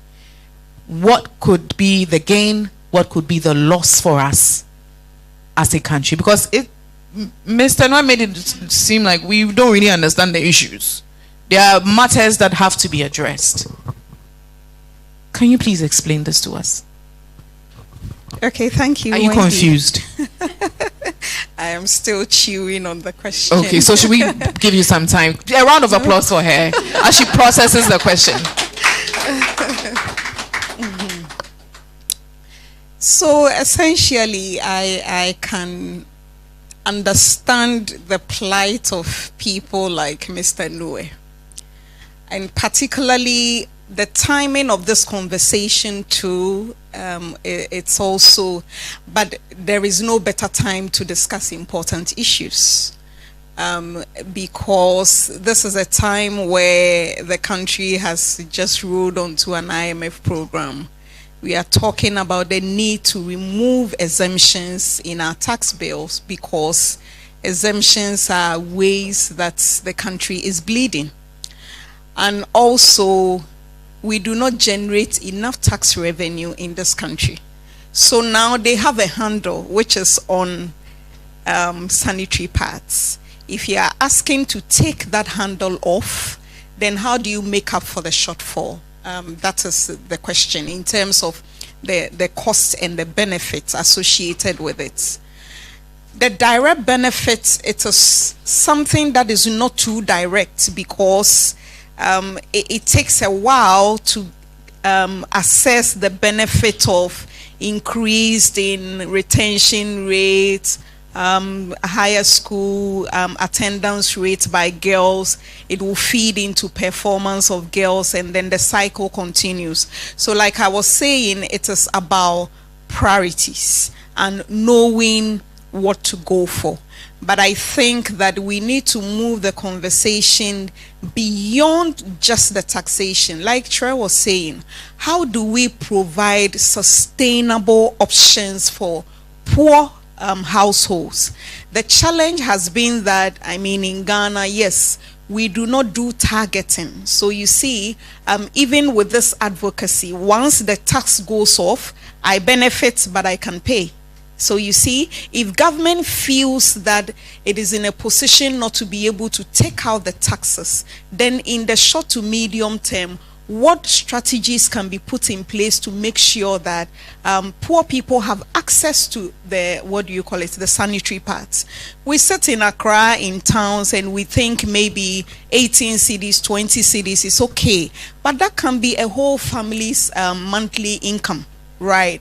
And so in that sense, sustainable options like making reusable options available. But that is also on condition that there is enough sanitation and there is water, because that could also be an avenue for infection, and then it falls back onto the health system. So I think that it is a matter of priority. But as we speak, the advocacy should continue, and probably as we move into an election year, I mean, the people that matter, CSOs, must make this a point that whoever should be in the next government should make a promise that going forward, this is an issue that we are tackling. And you see, they keep promising. Exactly. I can understand that they keep promising, and it boils down back to the issue of lack of equality at important decision-making tables in this country. You went to parliament. What is the representation there? I believe that if a lot of women are more involved in these issues, you see, you could get a lot of buy-ins. But as it stands, it's as if a few young people are making noise in town, and then you don't have the political muscle. I like that. A few young people are making noise in town. Yes. And so I think that it is an issue that should be a priority. School feeding program is a priority in this country. Capitation grant is a priority. Free SHS is a priority. We still believe that that policy needs to be reviewed to make people who can pay. And probably the savings we could make there could go and support the poor girls who are in school but being forced to be absent because they cannot get access to these products. Thank you, Doc. Now, you talk about representation. You spoke about Lily Pearl. I don't know if you remember the Kenya parliament situation where a parliamentarian soiled herself, and you expected even a female parliamentarians to empathize I don't even want to use the word empathize, but that's the best word I could use at this point. And they were the worst corporates. So, question is, what are we doing? I'll come back to you on that. But can we have, okay, it's already there. Francisca, can you just take us through what we have on the screen? Because every day we say 20% pure tax.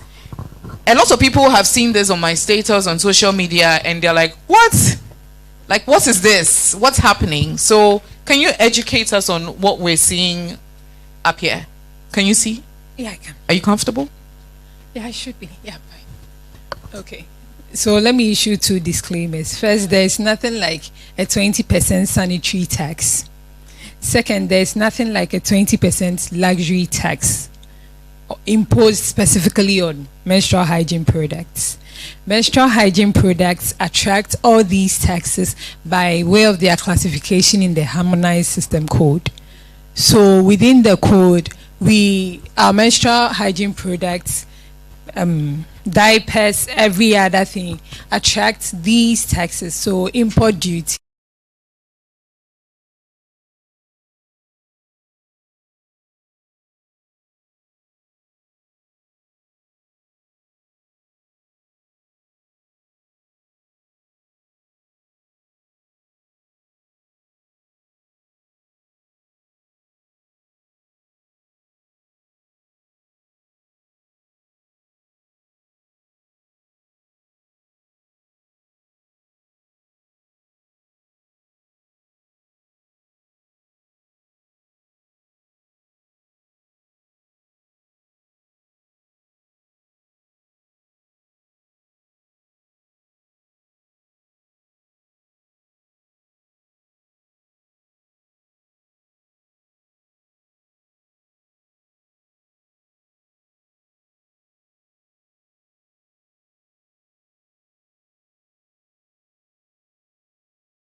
I think that from where she took off, I guess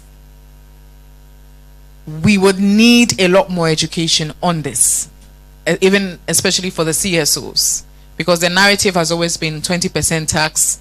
Somebody says, now what is 20% tax? I mean, even for someone, an illiterate, how do you explain this to them to get it? That this is the reason why you're buying this sanitary pad at this price. And what can we do about it? Or what are we doing about it? Lily Pearl, is that a sigh of relief or frustration, or when will this end? So I remember at one point in our advocacy, we were having a conversation where we said, okay, if the 20% is taken off, how it's still expensive, because we thought it was just 20%. So the Twitter page I'm talking about, one person did a research and came to tell us that sanitary pads are, as you said, classified under, in conclusion, classified under as part of the luxury goods, hospital stuff, and it falls under luxury and all. That's where the luxury form of it came from, because we all thought that, oh, it's how is that a luxury? But I hear it's part of diapers, pads, all those hospitality stuff is there, and then unfortunately sanitary pad somehow finds its way there, and that is why the tax is on. And this was extremely mind-blowing when I found out just last week, because when you do the normal add-ons and it gives you the over 66%, imagine if the pad is like 20 CDs now. Take off 66%, that's about 13 CDs off of it. It means we could be buying, which means in the past, pads should have been free if these taxes were taken off. So if right now we want to sell them as because if it was 20%, we wouldn't feel the impact that much. But if we are taking all of these off, then it means that I'm buying pad at 5 CDs, and that should be quite affordable in this era. Because yes, we buy food for 30 CDs, but buying pad for 20 CDs is very expensive. Yes, and you need 2 or 3 of it. And I like the fact that Share Foundation is doing the menstrual cap now, and I think governments should look into menstrual caps because they are more sustainable. They last for about 10 years, and then it's very easy and very convenient, and the issue of wash will not be a problem because once you fit it in there, it stays. You never stain, and when it's full, you feel it. Unlike the pad that you cannot tell, when it's full, you feel it. You take it off, pour it up, wash, replace, and you're done. You don't sweat, you don't smell. And so if we are looking at sustainable ways, we should let's try maybe touch more on the because I'm talking out of my experience, but she has more experiences because other people, she shares to other people and they might have told her more. So I don't know if I can pass it on to her. But before you even pass it on, I mean, you are comfortable with cups. Yes. I am comfortable with reusable panties. Yeah. And that's what I use. Yeah. Now, we have options, Trey, but in our situation, is it a one size? Because someone will say, I've used tampons before and I was never comfortable. But at a point, I think I was getting a bit used to it. And I said, no, I can't keep doing this. Now, we have options. Somebody is saying use cups. Someone is saying use reusable pads. Someone is saying I use reusable panties. Someone says I use pads. My personal experience, when I use some of the pads in country, I sweat and I'm very uncomfortable. So I'd rather go for some foreign brands which have a cotton base. They claim they have a cotton base. Should it be like a one size fit all solution? We've spoken briefly about this, but the approach, Doc said access to potable water is a problem. This could lead to infections. We have different regions across Ghana. We can't just get up and say, okay, Greater Accra, use cups. Savannah, reusable parts will work. How do we address this problem? Okay, so when we look at the issue of period poverty, it's very broad. It is not just girls or women not having access to disposable pads. We also look at the fact that we do not have changing rooms. They also contribute to period poverty. Access to water, access to soap, access to toilet facilities. All these things come together, plus the inaccessibility to disposable parts. Also, all of them come together for us to have this whole period poverty thing. Now, looking at sustainability option, it wouldn't be a one-size-fits-all, because when we go out on the field, we do trainings with the menstrual cups. We take about 45 minutes for training, and then there are consistent follow-ups. When we are done, we do not impose what we have on them. You have the chance to choose what you think can work for you, and that will bring a lot of factors. Do you have water in your school? Do you have toilet facility in your school? Do you have enough water in your house? All these factors come together for the girl to make a decision on which of the products they would want, either the reusable pad or the menstrual cups. We do not give out disposable pads because, one, they are not sustainable. Sustainable in the sense that when we started the organization, we were giving maximum of 6 pads to girls in Adan West, one of the schools. But we realized that once it's done, they go back to what they used to. So the impact is very short. If they were missing school, they go back to missing school. If they were exchanging sex for pad, whatever, they go back to that. So no problem has been solved. That is why we brought in these options. Now, these options wouldn't be one size fits all, because even in the settings, we have people that they have a relative in Accra that buys it for them. So at the end of the day, you get a number of them saying, I want the pads, I want to stick to the pads. So if we are looking at sustainable options, they need a lot of water. When you are washing your reusable pads, you need not less than a half bucket of water. Let me use the 34 buckets. Like, you need like half to wash everything out. So if we want to bring those options in, it means that we have to make sure that there is water in our communities. Most of our communities do not have water, so there should be water. I mean, safe water.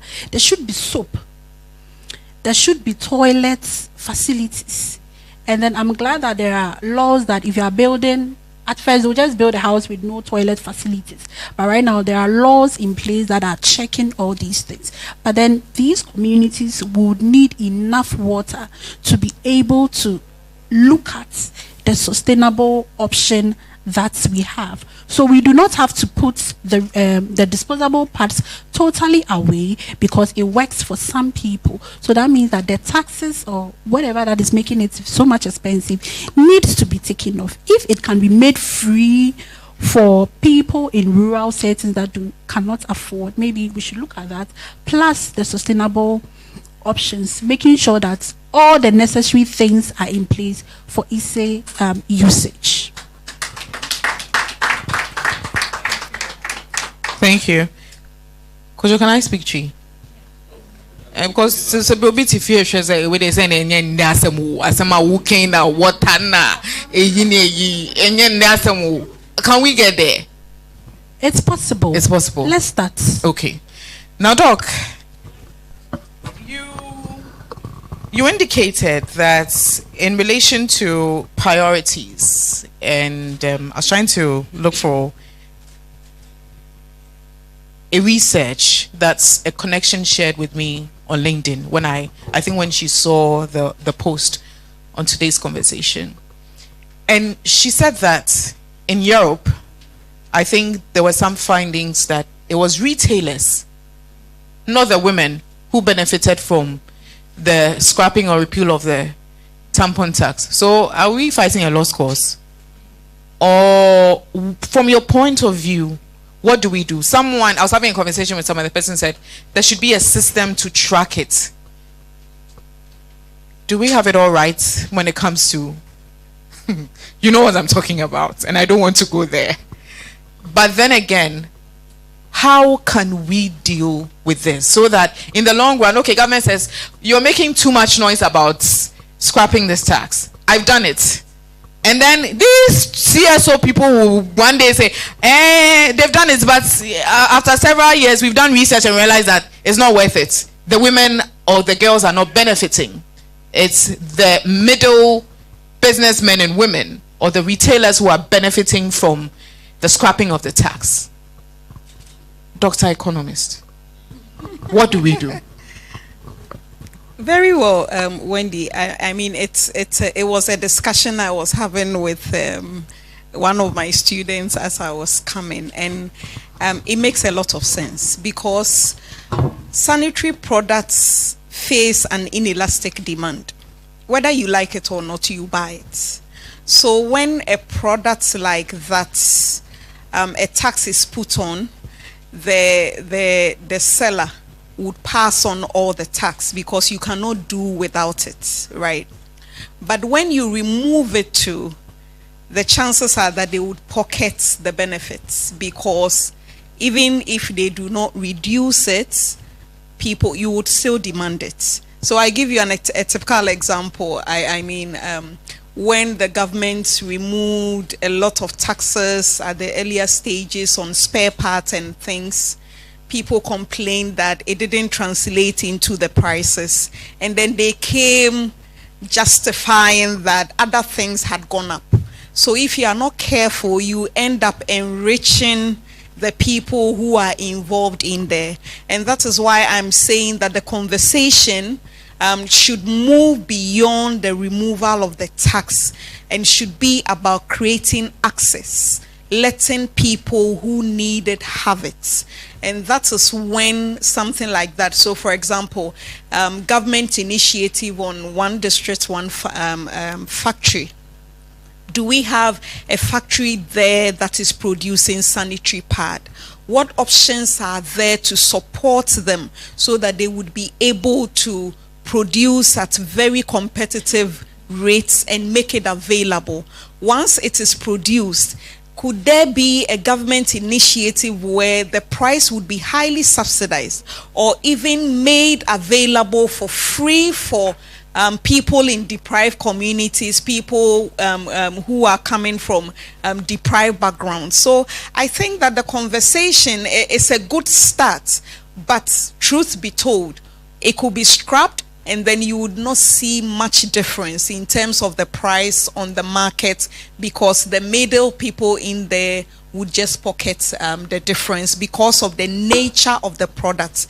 It is not like it's expensive so people would not buy. You don't have a choice, but you would have to go for it. But should it be scrapped and we have proper monitoring and evaluation? Would that help in any way at all? Essentially, in a free market system, to be honest, it will be difficult. Because you are not regulating pricing. You want the market to determine the prices that is out there. So what can be done is to support domestic production so that the prices would go out there at very competitive prices, and the demand would just push over there. But in the meantime, in addressing issues of attendance and girls from deprived backgrounds and all, I think it should be a high priority of even making these products free for them. And I mean, it is quite evident that based on all the things we spend money on, pads should not be something that should be out of reach for us to be able to provide for girls. And I remember that this conversation came up a number of years ago, and people made so much fun about it, laughing and making mockery of the whole process.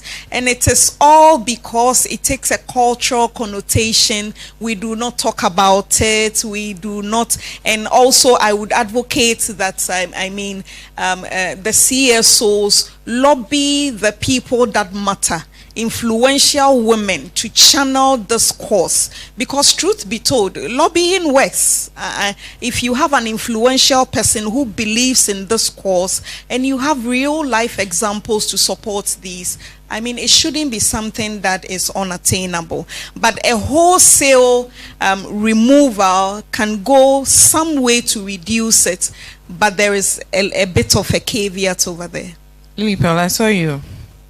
I saw your reaction when she was speaking. And I think that she's handing over the microphone to you. I think that sometimes it's unfortunate.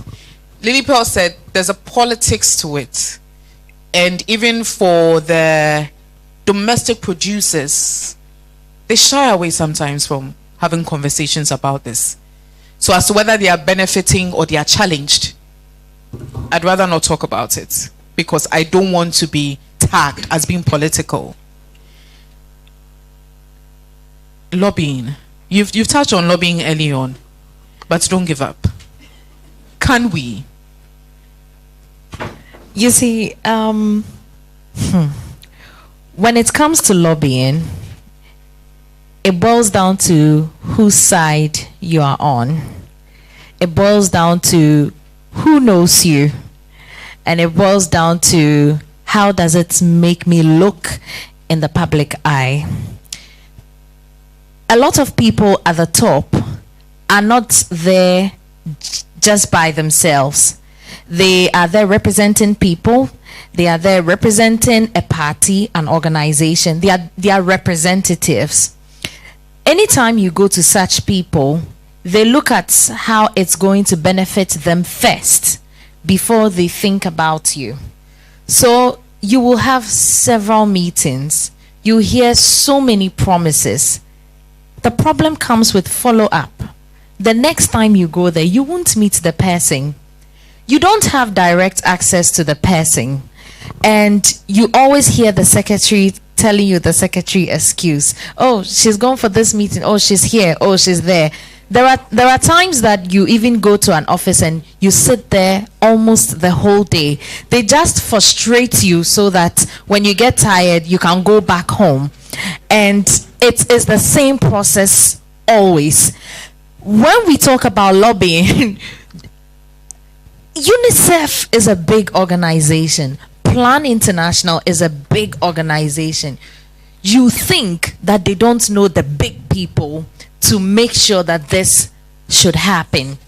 People like us wouldn't have even been part of the conversation because they have the network, they have the money. We don't.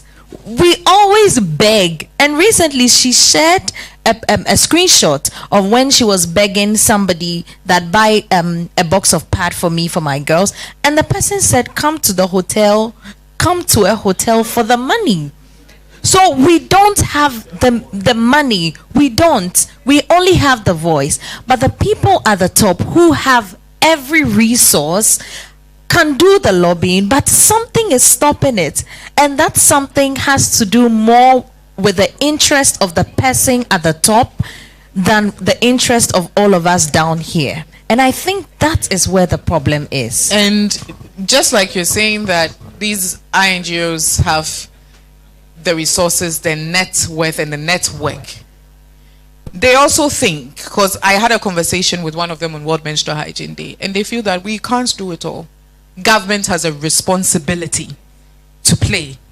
So, I mean, it's like we're all shifting the goalpost. Hey, take it. No. I mean, I will call it a vicious cycle, because lives are being affected in the long run, and we're joking with it. And again, like doctors said at some point, probably it's because it's a woman's problem. It's a female problem. But like I would always say, there's men in menstruation. So you won't run away. We are in this together.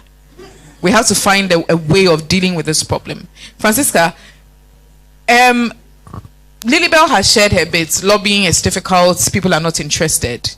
And we touched on that briefly as well. But from where you sit, are we sending the right communication across? Or it's like we said early on, people are working in silos. At a point when we want to make noise, and we say, let's put our heads together. Where 2 or 3 are gathered, let's make noise. And then we forget about it. And then one person does the work.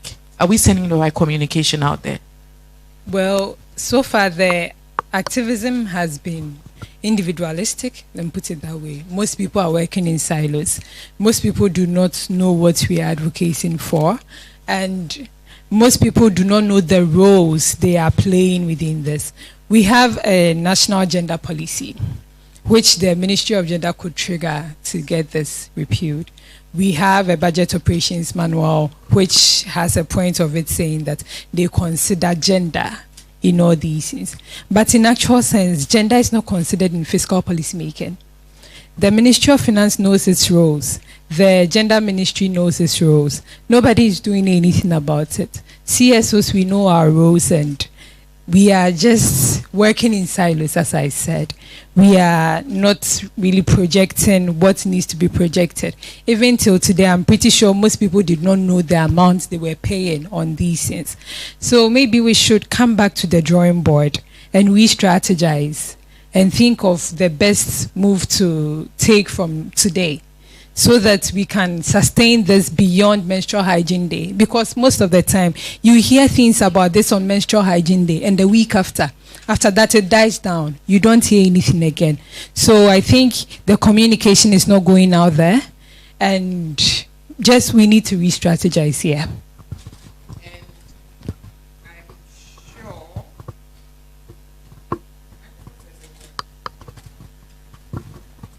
Sure, the microphone choir is tired of all this noise because it wants change as well.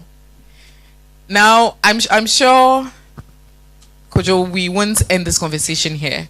At some point, we would want to hear from the manufacturers as well. There's so much to be done, and it's now time to open the floor. Mr. Daniel Noe, should I come to you first, or we should hold on? I'm told Francisca says we have questions for him. Francisca. But before he speaks, I'm sure there are people in the audience that would have a thing or two to say, some contribution or some questions. And who would like to go first? Kindly, I was waiting for this. I was just timing. Can you introduce yourself? Yes, you didn't. A round of applause for her. My name is Ebo Delali. I'm a pharmacist, and sometimes I talk about vaginas and periods. So I am very interested in period matters and everything that concerns us. There is one thing almost everyone was saying about women and representation. And I have always been one who is very happy when it comes to women and representation. But in the last couple of years, especially in the last couple of days, I have realized that even if it's 14% of women in parliament, and it's a few other women in very key positions, it is possible to do it if they want to do it. A typical example I am going to talk about is the elected Chief Justice, the CJ-elect, who was asked about the taxes. A very huge opportunity to advocate for people of her sex. And she just messed it up for every one of us, for 52% of Ghana's population. And so if we are always talking about how we should push a lot of women into these positions, and the people who we are pushing into those positions get there and they are muzzled by maybe because of they are godfathers and mothers and people who put them in there and things that would benefit them, then I don't know why we are even putting them there in the first place. Because they have a role to play as women who are representing us. They are not there for themselves only. They are there for 52% of Ghana's population. And they go there and they mess all of us up. It's disheartening when you hear some of these things. And I have been very down, especially when I saw that flyer going around and people talking about them, and to date I don't understand what she said. Maybe she can invite me and we can say that, oh, okay, this is what I meant, because I don't know what she talked about. What would you, I mean, there are some persons who would argue that when women get to a certain position or a certain level and they don't experience or attain a certain height, be it in the middle class, working class, they don't really feel the pain of those down there. And so they can't relate to it. It's not their reality. What would you have loved to hear her say or speak that day when she was asked that question? What were you looking out for? What would have been that aha moment for you? What would have made you feel comfortable as a woman who is being represented? It would have made me very comfortable if she talked about every other person or every other person who made up that 6 women, right? So she talks about little children. Who are the little children? Is it 2 years, 3 years? And children going to school, and forgetting even those who buy it for the little children.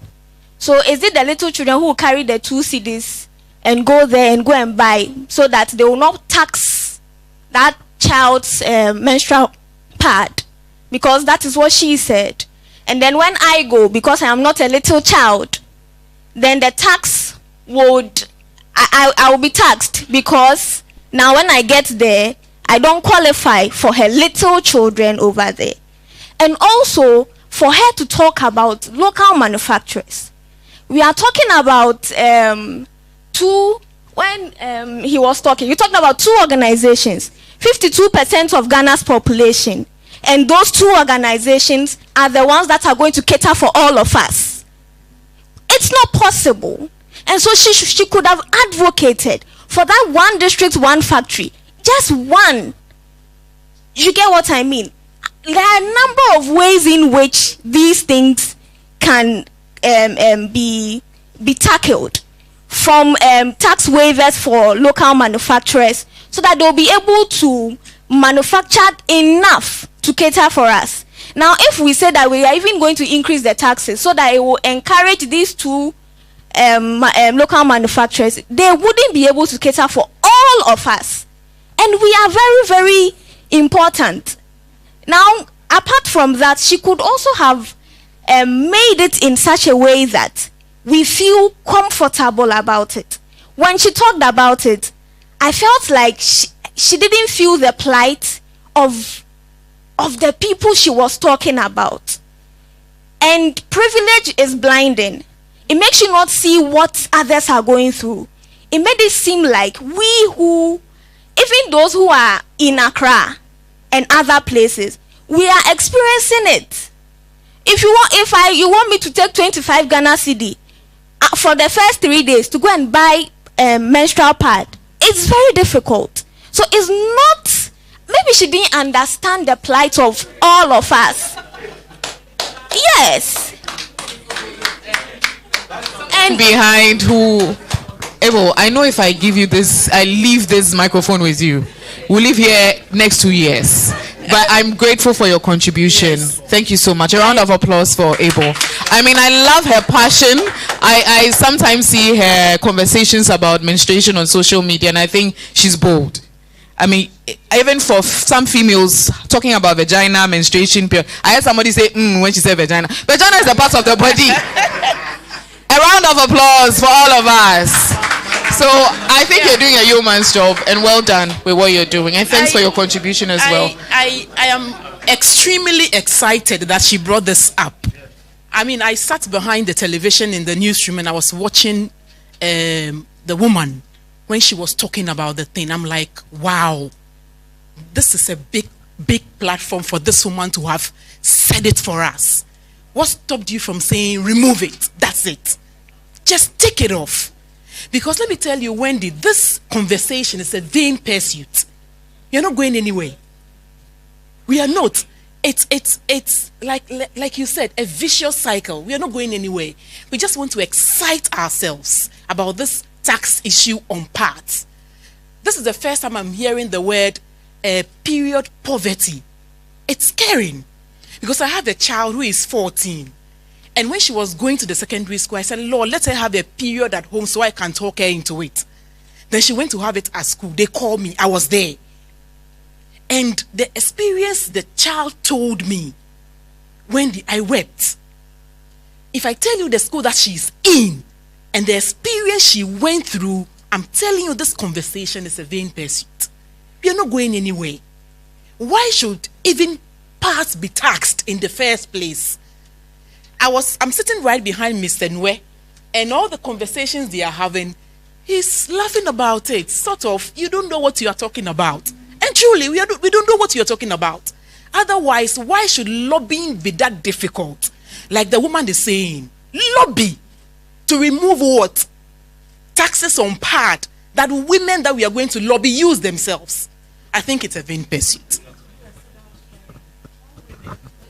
Thank you. Please, you didn't introduce me. I know you, but you didn't introduce yourself. So, Arabna, a round of applause for Arabna. But, okay, the room is getting hot in here. Even I think the AC is not even chilling us that much. I'm feeling the heat. I think that I'll come to you shortly, please. Is there someone helping with the microphone? Okay, but then again, Doc. Could we have started from where the CJ proposed? You've mentioned priorities. I'm coming back to you. It's like the same cycle over and over again. You've mentioned priorities. Irabna says Abel wanted more than what the CJ said. Irabna says, why are we even taxing, period? You are an economist. You've mentioned all these things. Then again, you also say we need development as a country. And our country, our government and our country as a whole feeds on these taxes to develop. I know I've asked you this question over and over again. Is it that we understand or we don't understand it? But it's like I'm coming back over and over. I'm coming to the same points. Wendy, I must say that I love the passion of the contributors, and Lilipel warned us that it gets emotional when you're talking about. It gets very emotional. I mean, we are women, so we are emotional about these things. And so yes, it's unfortunate that the opportunity to have launched this discussion on a very huge platform has been lost. But I also would not want to put her on the spot to be debating ideas. You know, sometimes society is very critical of women, forgetting that we are also human beings, you see. And so sometimes issues we'll talk about as a woman's problem. It is a human being's problem. A man can do it, but sometimes we are not that critical of men because we feel that, oh, it's okay. But for a woman, she should be more sympathetic and all that. But people are an embodiment of their lived experiences, right? So if you have not had the opportunity to go through this, you may not be that passionate about it. But the reality is that, like I keep saying, it is about priorities. And the need for us to know that once we've been able to prioritize education, and I must say that globally, I mean, free secondary education is a very, very bold initiative that this country has undertaken. We know a lot of issues are with that. But even with that, I mean, governments have been very resolute to say that this is how we are going because it's taking a totally political twist. So that is what I'm saying. This should also be a priority. And like I keep saying, there are so many options available that could be used to tackle this. For example, why can't Cocoa Board is involved in all the issues, but why can't they take this as a major CSO and give back to the communities where they are operating, where they are, and then get rid of these issues? There are a number of things that we spend so much money on in this country, and so it is about prioritizing exactly what is important to us. I saw some. Is there a male? I would want to. Ladies, we are involving men. Menstruation. So there's a man. Oh, do you still want to share the experience? Oh, you still want to share the experience? Hello, it's not a women's thing. It's an everybody's thing. So I would want you to correct it, and because we will fight you if you don't apologize. Apologies, accept. Thank you. Anyway, please make your comments. I share the same sentiment with the young lady. In course of this advocacy, we chanced on a lady who happened to be a friend with this so-called big man who influenced policy. So we tried to push her to be able to find our way out. And so the lady got there, and it's like, the whole conversation has died its natural death. Because when we try to, investigate, the man said, what are you talking about? If it is this, I can offer you and to her with the rest. And so you have an issue that borders a particular sex, and you try to push it through them because they are in the hem and they got the end. So it dies down. And this thing, like you are saying, it's our problem. I buy it. The experience I wanted to share earlier on, I was fresh in the tertiary polytechnic, and by then I was almost 25 years, and I want to do the thing. The lady came, and she's menstruating. I have to buy. I'm not working. Where am I going to get the money? And the lady said, I have to buy. So 3 days time, she'll be free for me. And where am I going to get the money? Am I going to ask my mom or my dad that this, my girlfriend said this? But if this thing is made cheap, the ladies, and so Mr. Nwe, when he was also talking, I was expecting him to say my wife, but he was talking about nieces. And if the wife has been pushing him to buy, like the decision he could have also. So I wish I know the wife, because my wife pressurized me more. I wish I know the one. We could have pushed the advocacy through and see whether she will act or not. So this is a small experience I want to share. Thank you. I'll be with you shortly. Let me have these two gents. Please keep it short for us. Let me have these two gentlemen. And please don't go and say your sister, your cousin. Okay. Thank you. I think this is a larger conversation than we are having, and I believe that as a people we have to be intentional. As Dr. Chumesubafo was talking, I was looking at some statistics beyond what we are discussing, and there's a direct correlation between menstrual poverty and cervical cancer because of the human papilloma virus. And we live in a country where we do not vaccinate against cervical cancer. So I was like, so what does this mean to us? And I did a quick calculation, and you'd realize that we have 16.46 million women in Ghana. 29 out of every 100,000 would get cervical cancer each year. Out of that, 23 out of every 100,000 would die, which, so calculate the mortality rate. But when you put it in real numbers, it means 3,973 women die each year from cervical cancer. And for someone like me who lost my mom to a cancer of the womb, I think we need to have a harder conversation, because without fixing this, we are only kicking the can into the long grass, and that is dangerous for our society. Thank you. Can you introduce yourself? You didn't tell us who you are. My name is Kwame Sapon-Asiedu. What do you do?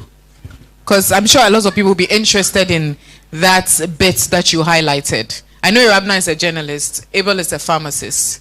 So tell us. I do quite a few things. I'm a pharmacist. Great. I'm a fellow for CDD in public health. Okay. And I'm a biomedical scientist. Thank you. A round of applause for him. Can you hand over the microphone to him? You were speaking finally. Yeah. Thank you. I think... Please introduce yourself. My name is David Asante-Dakon. Okay. I'm a research analyst at CDD. Okay. Yeah.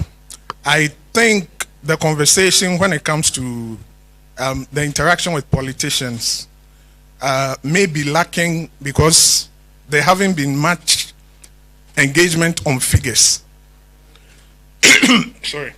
The issue is this: do we have figures on maybe access, shortfalls in access, and maybe shortfalls when it comes to supply?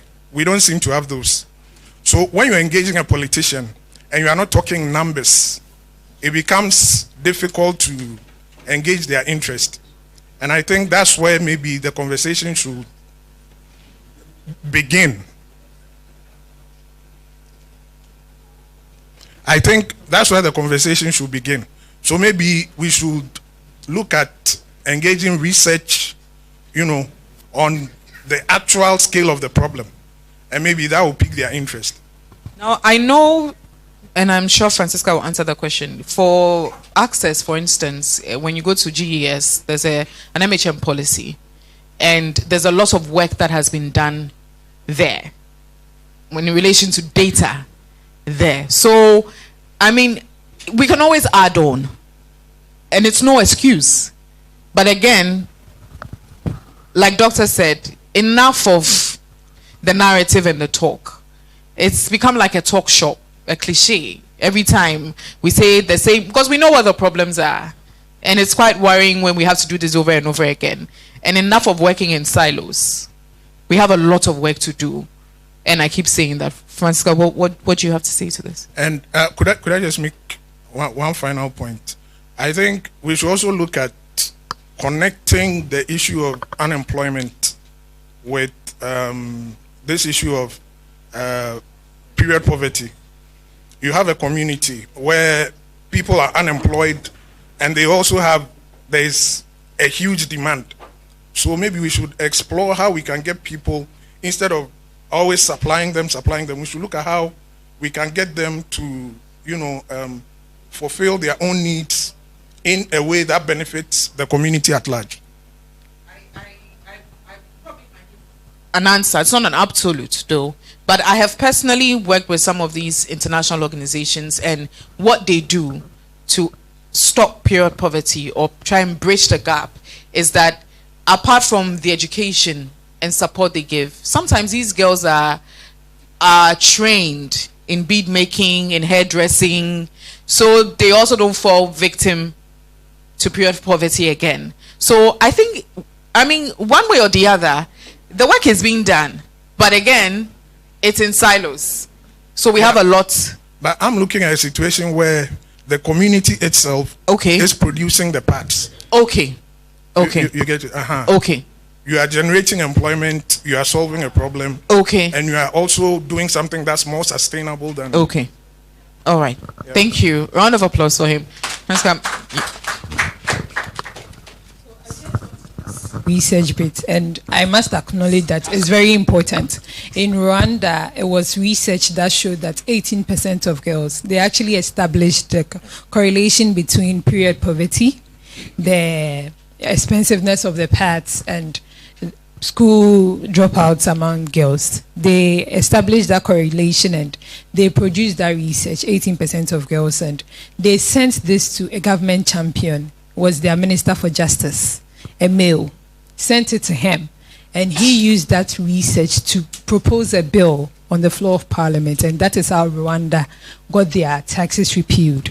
This is something we could adopt. Unfortunately, we don't have research data on that. We do not have research. Even what Dr. Esiedu was saying comes like we could investigate that, how period poverty is affecting health issues, to present this research to a government champion or whoever, and this would help in our advocacy. This would make our voices stronger, because we can't keep coming here to say that, oh, it affects girls in school, but how many girls? What is actually the correlation? Is it because there aren't any wash facilities, or is it because they cannot afford it? What is really the problem? I think we need to, this is something CSOs and research institutions can do. Just that information is sitting at GS. Is there? It's there. There's research. It's what we are doing with the research. Because the policy was launched, but what happens? We will just quote it as according to blah, blah, blah, so and so, and it ends there. So there's more we can do. Lily, I know you have a response, but there were 3 females here who had raised their hand. So the woman in white, and then my lady in front of me, and then a lady there, before we go to the gentleman, and then we move here as well. Okay, thank you. My name is Mabel. I'm a PR. Looking around, I can only see Joy News on the podium. The 4th estate. You know, this is a conversation we have all the time, and we say that people are not ready to talk about it because it has to do with a woman's privacy. I want to ask this question. Is the media not interested in this? Because it goes a long way. They set the agenda. I don't see any agenda better and healthier than what we are having here. So why is it only Joy News that is up there? Where are the others? Are they not interested in the conversation? If they are not, why are they not interested in the conversation? I think that the media should join the campaign so that we can achieve some results, because we have a voice. Okay. And if we have to speak for the people, I think that we should make ourselves available to fight this cause. Thank you. How many media houses do we have here? If you're in a media, okay, please stand up. Which media houses? Okay. Say again. News Ghana. Say again. We have GBC. What online? I saw another from. Okay. GNA. Okay. Angel. I from my personal observation, and as a journalist as well, and someone who is into MHM activities, I would say that personally, I think that from 2017, there's been, I mean, there could be more work that was done before that. I mean, I stand to be corrected, and that I'm sure.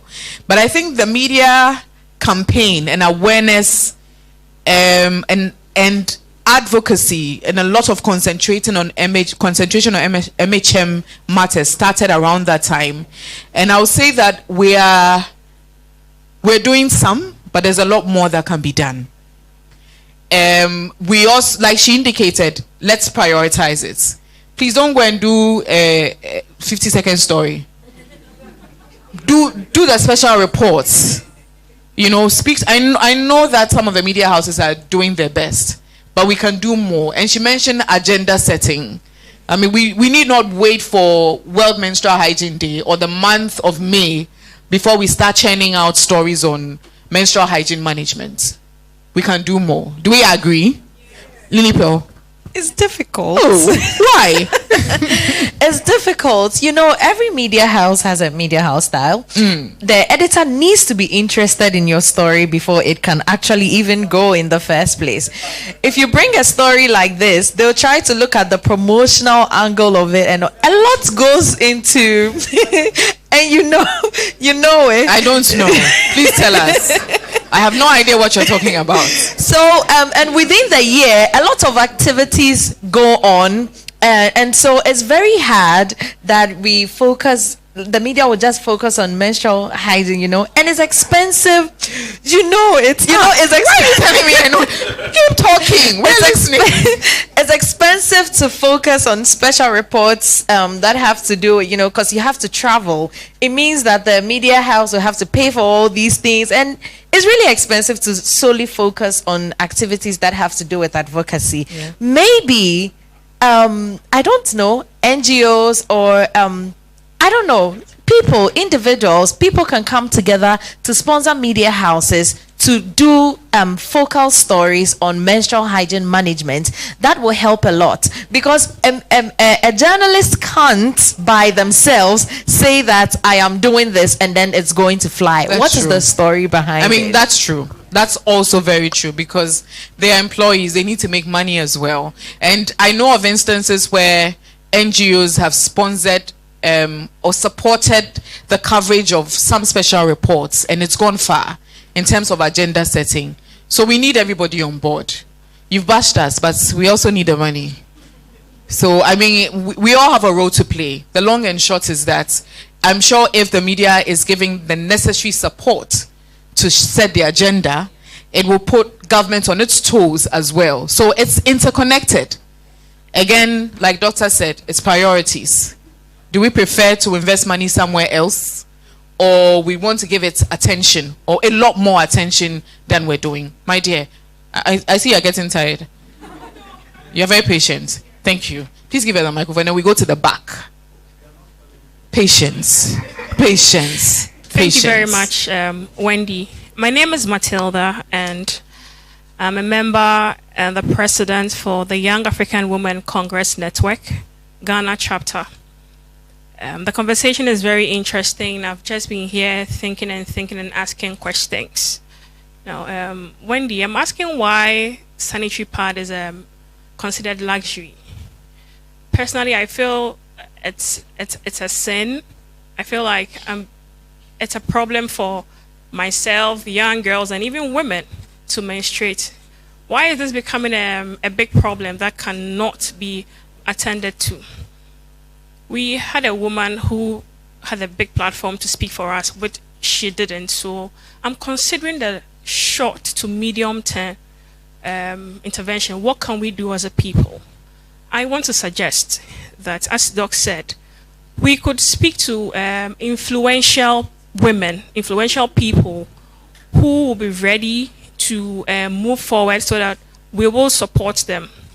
Can we engage the women caucus in parliament? That's what I'm thinking. Can we get influential people to write a letter to me with the second lady or the first lady and say, Mommy, we want to meet you and have this conversation because it's a big deal. Probably I'm able to afford the part. What about the girl in the rural areas who is unable to afford it?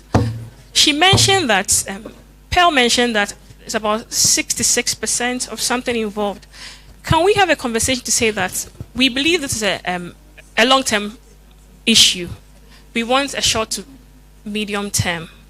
Please, can you reduce it to maybe even like 40% of it for now? Just like when transportation and fuel issues are being reduced, there is a communique issued that, look, these organizations need to reduce the prices of fares, transportation generally. Can we say in the interim, in the short while, this is what we need government to do while we consider working on the long term to resolve this issue? And I believe that we here and the children in the rural areas would benefit from this. Thank you. So, Lily Pearl, I know you were going to talk about the stats, research, and then you can add on to the Women's Caucus bit as well. And then we can hand over the microphone to our lady in the scarf. Thank you.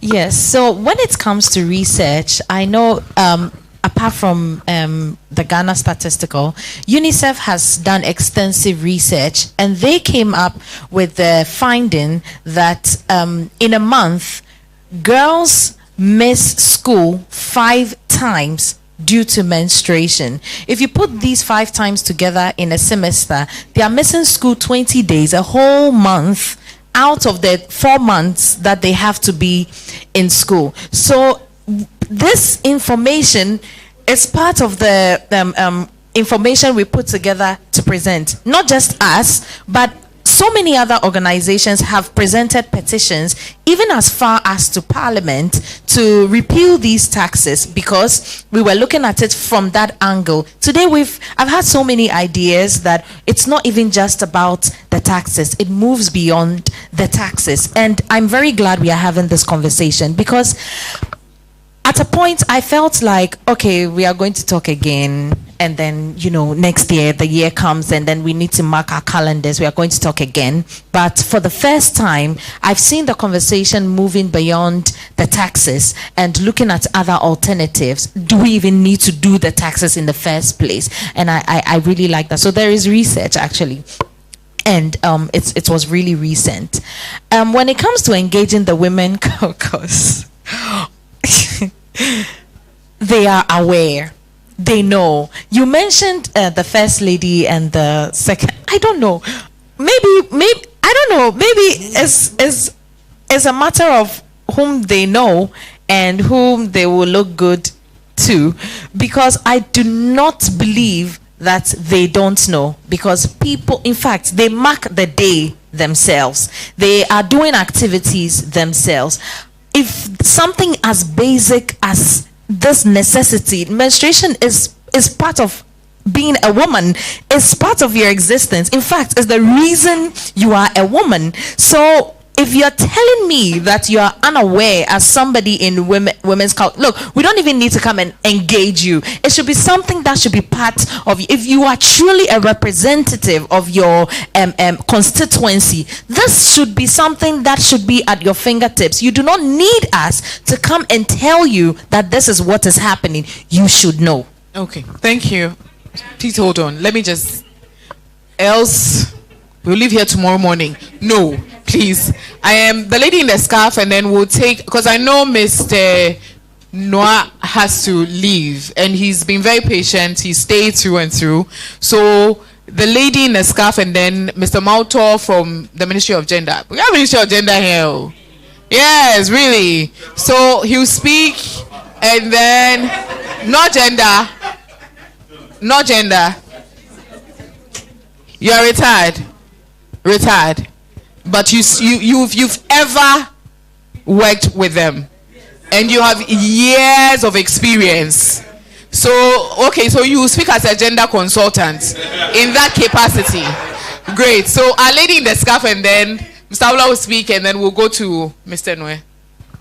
Hello everyone, my name is Falila Haruna, and for someone who is not with any party or any organization affiliated to any political party or whatever, my simple thing is, let's scrap it.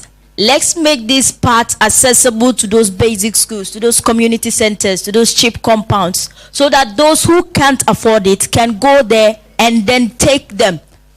When we want to discuss this issue, we could rope in every other problem that's wrong with this country. We could rope in our tax and revenue structure is so poor, we're not getting as much money as we can, so we need these taxes. We can talk about that. We can talk about disposing these parts which could increase climate change issues. We can talk about that. We can talk about every other thing. We can talk about the data that's not available. We can talk about needing to have more conversation, needing to make more priorities. The priority is that these girls do not have access to parts. It's as simple as that. Why don't we start somewhere by taking action and then thereafter start making other amendments, start making reparations, start making changes? Menstruation, women have been menstruating since the beginning of time. It's not like today that we're coming to learn about what happens when you're menstruating, the health challenges that is involved, the emotional stress, the revenue that they're getting from it. They know the revenue that they're getting from it. But these are 52% of the population. These are people who can't afford something as basic as sanitary pads. Thank you. This is so disheartening. Let's start with the action first, then we can talk after. I think that's my only problem here. Okay, now we'll go to our gender consultant.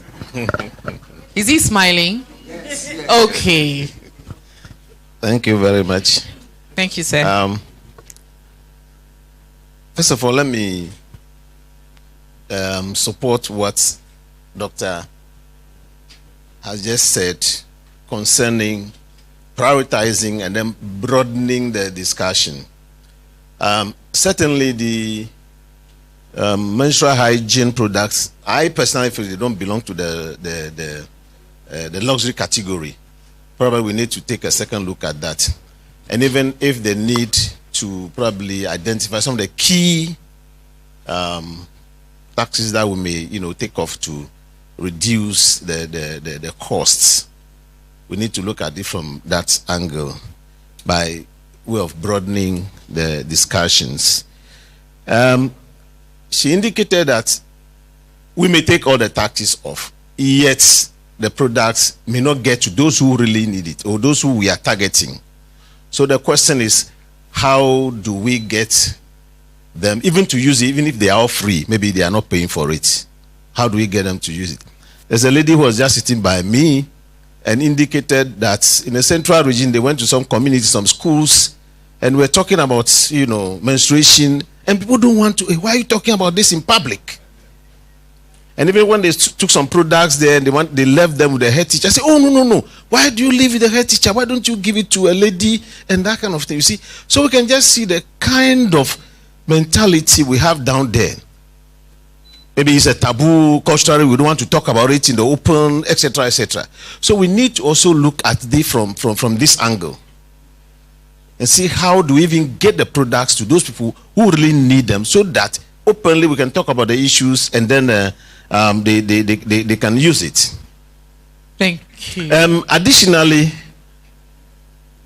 when Doc was talking earlier on, she indicated there's a need probably to target and get them. Yes, certainly there are targeting mechanisms, which are available for us to use to actually identify those people and then get to them and make sure they use the products if they are available.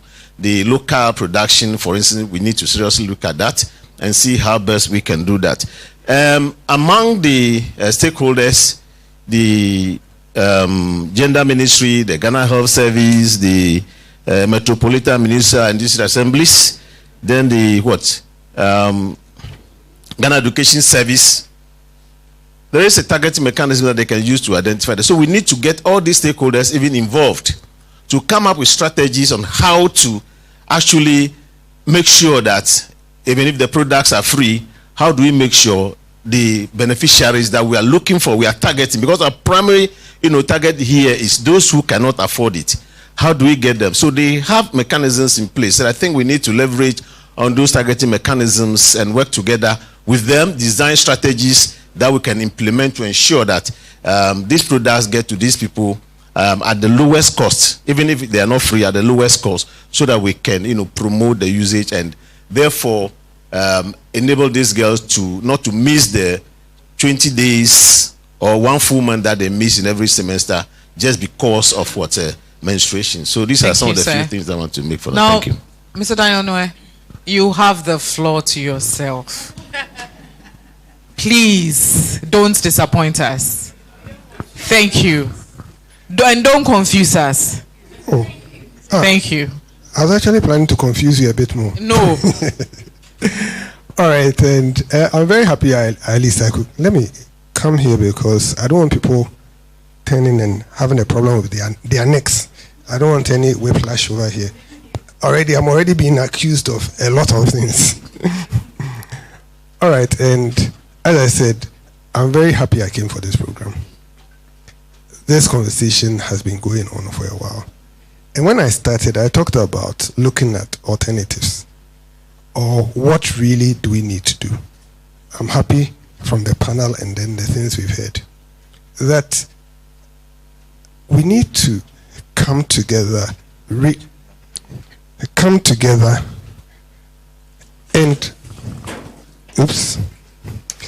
need to come together and really take apart the subject. That's what I'm getting from the discussion here. That there's a lot more we can do, and we need to think strategically, think through each item. The taxes could be taken off, as I said earlier on, but then does it meet our objective? There's a whole potpourri of things we can do and put it together. Targeting, nice. How do we monitor? In this country, we monitor very little things that happen. How do we monitor and make sure that it gets to the right people? There's a saying, at least when I was younger, and it's still there, normally, the saying was that the fact that the government has taken things off, doesn't mean that prices get reduced. Unfortunately, over the past few years, it's happened several times with taxes being taken off, and we don't achieve what we want to achieve. So if we are taking off the taxes, we need to be able to monitor and target and get these things done. The research, as you said, in fact, currently, local production, okay, at least from what I got from AGI, some reports I got from Ministry of Trade, they indicate that the demand is between 400 and 450 million pieces in the year. The two factories we have are able to have the capacity to produce 550 million cedis. At least I've talked to one of them who said that they have the capacity to produce, and even they are planning to even export. The other question that came with that, so how do we help these people so that we get the things at a lower cost? It's something which we are also looking at. As I said, we've had some of the discussions.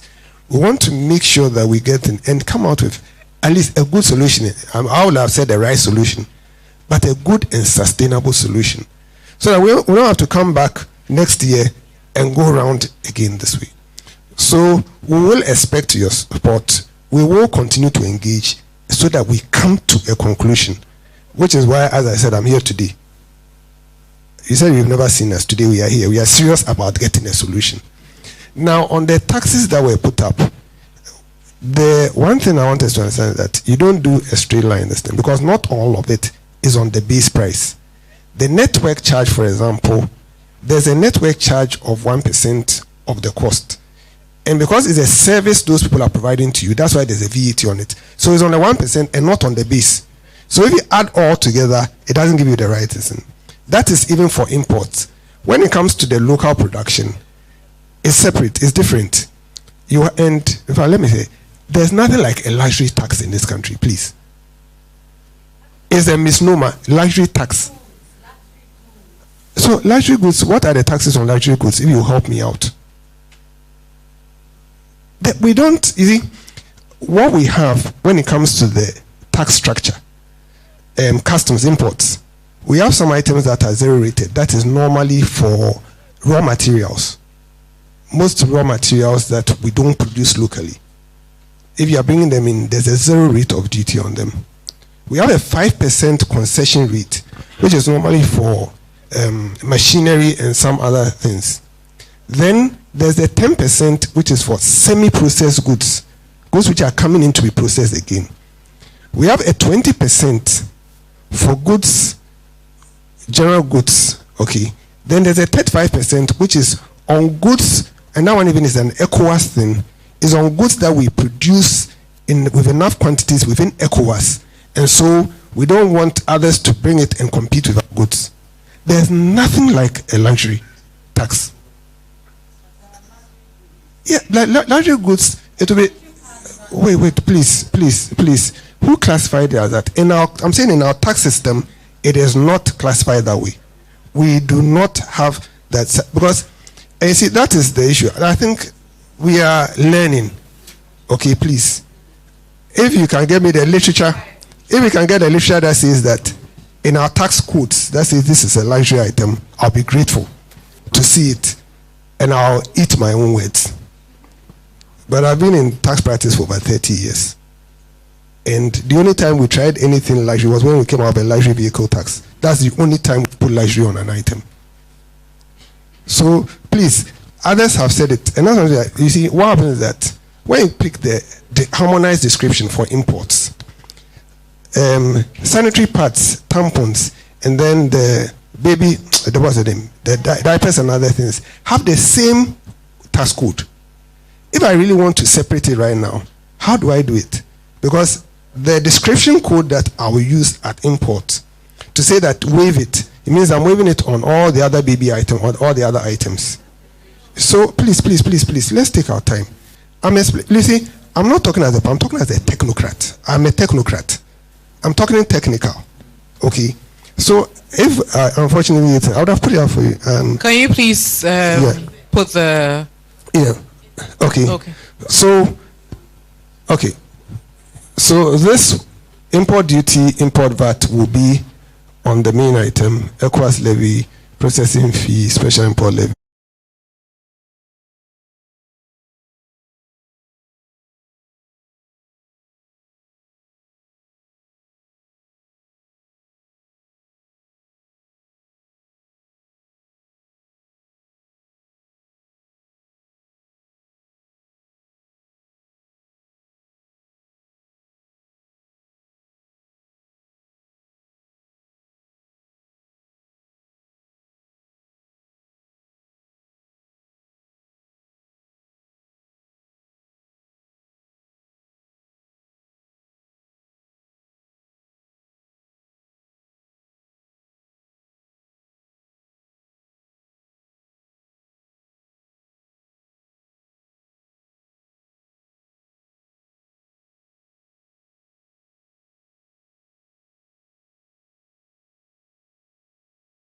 For ease of administration.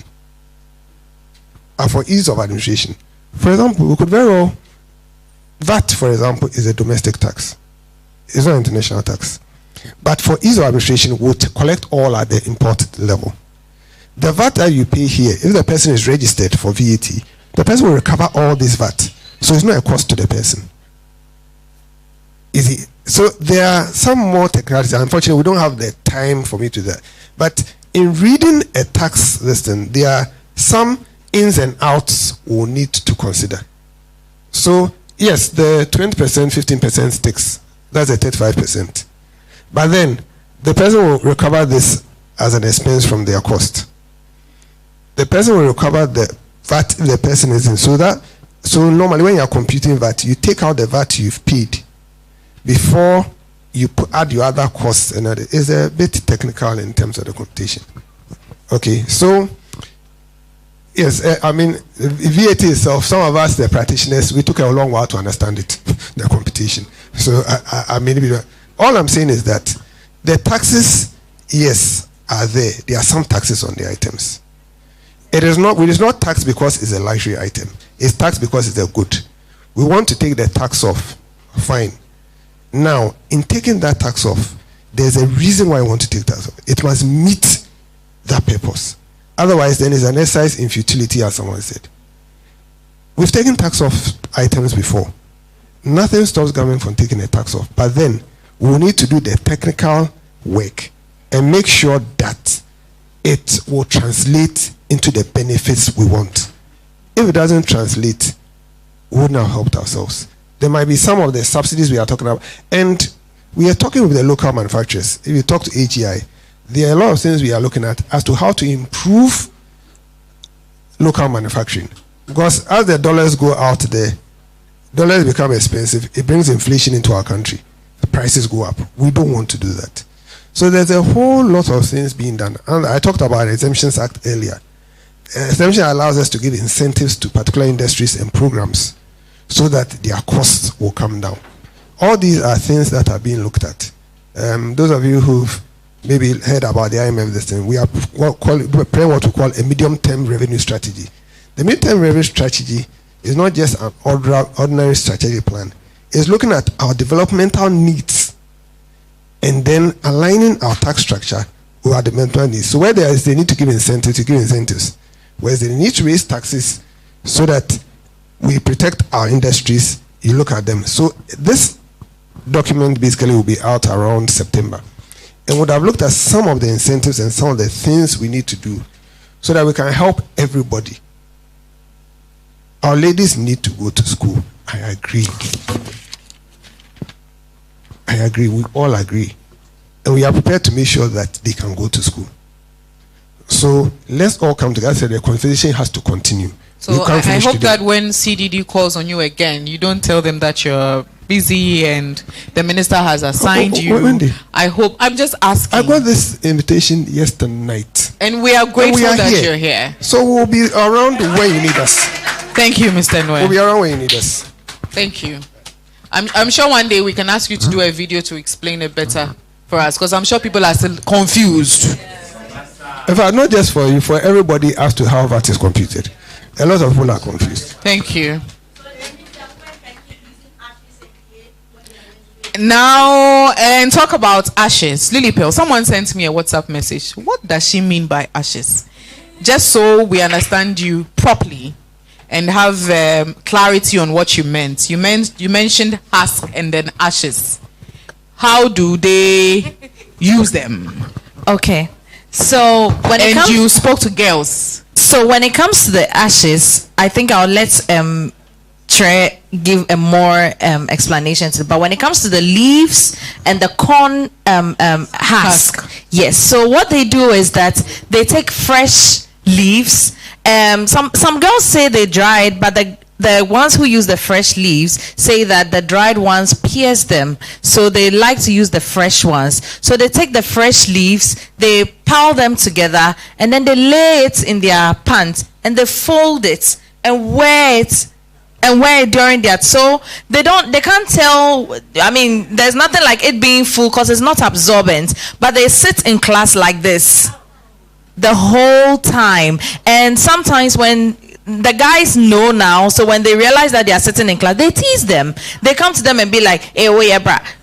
And then they start laughing about it. And, they tease them in the class. And one of the girls told me in the Sanitary, I went to Yamransa, she said that she doesn't go to school during her time of the month. There was a girl whose mother is a teacher in the school, and she's able to afford sanitary pad, but she doesn't keep the pad in her bag because sometimes the guys inspect their bags when they go for break, and when you have a pad, they bring it out and they say, hey, she's menstruating, and then she has to hide and say it's not for her, or she just found it in her bag, which comes to the point where the conversation about menstruation is not common and it's not easy and it's still seen as a taboo. So yes, they use the leaves, they use corn husk as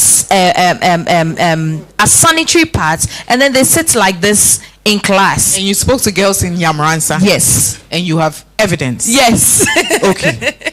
And now the ash. I've heard of the ash, but then I'm aware of what you call the cement paper, the graphics, and then the leaves. So you don't have evidence for the ash? No. Do we have clarity? You've heard of it, but yes. you don't know girls who use it. But then I know of the leaves, the cement paper, and then the graphics. Okay. And I am sure they don't have answers to that question now. So we'll just leave it at that. Yes. And yes. So we'll just... So, I know if I don't give you the opportunity... Okay, you speak. But please make it brief so that we end it there. The conversation can continue when we're done with this session. Very interesting conversations from all angles, and I feel there's something very important that we are overlooking. But before I go in there, I want to touch on something. It is not that easy My sister over here said it could be, she was pointing towards an angle where we could get this problem resolved. And she was like, we could go to the vice president, sort of the wife of the president, lobby here and said, oh, madam, we would like to sit you down and all that. It is not that easy. If this thing will work, it would have worked long time ago. Now, my point now is on politicians.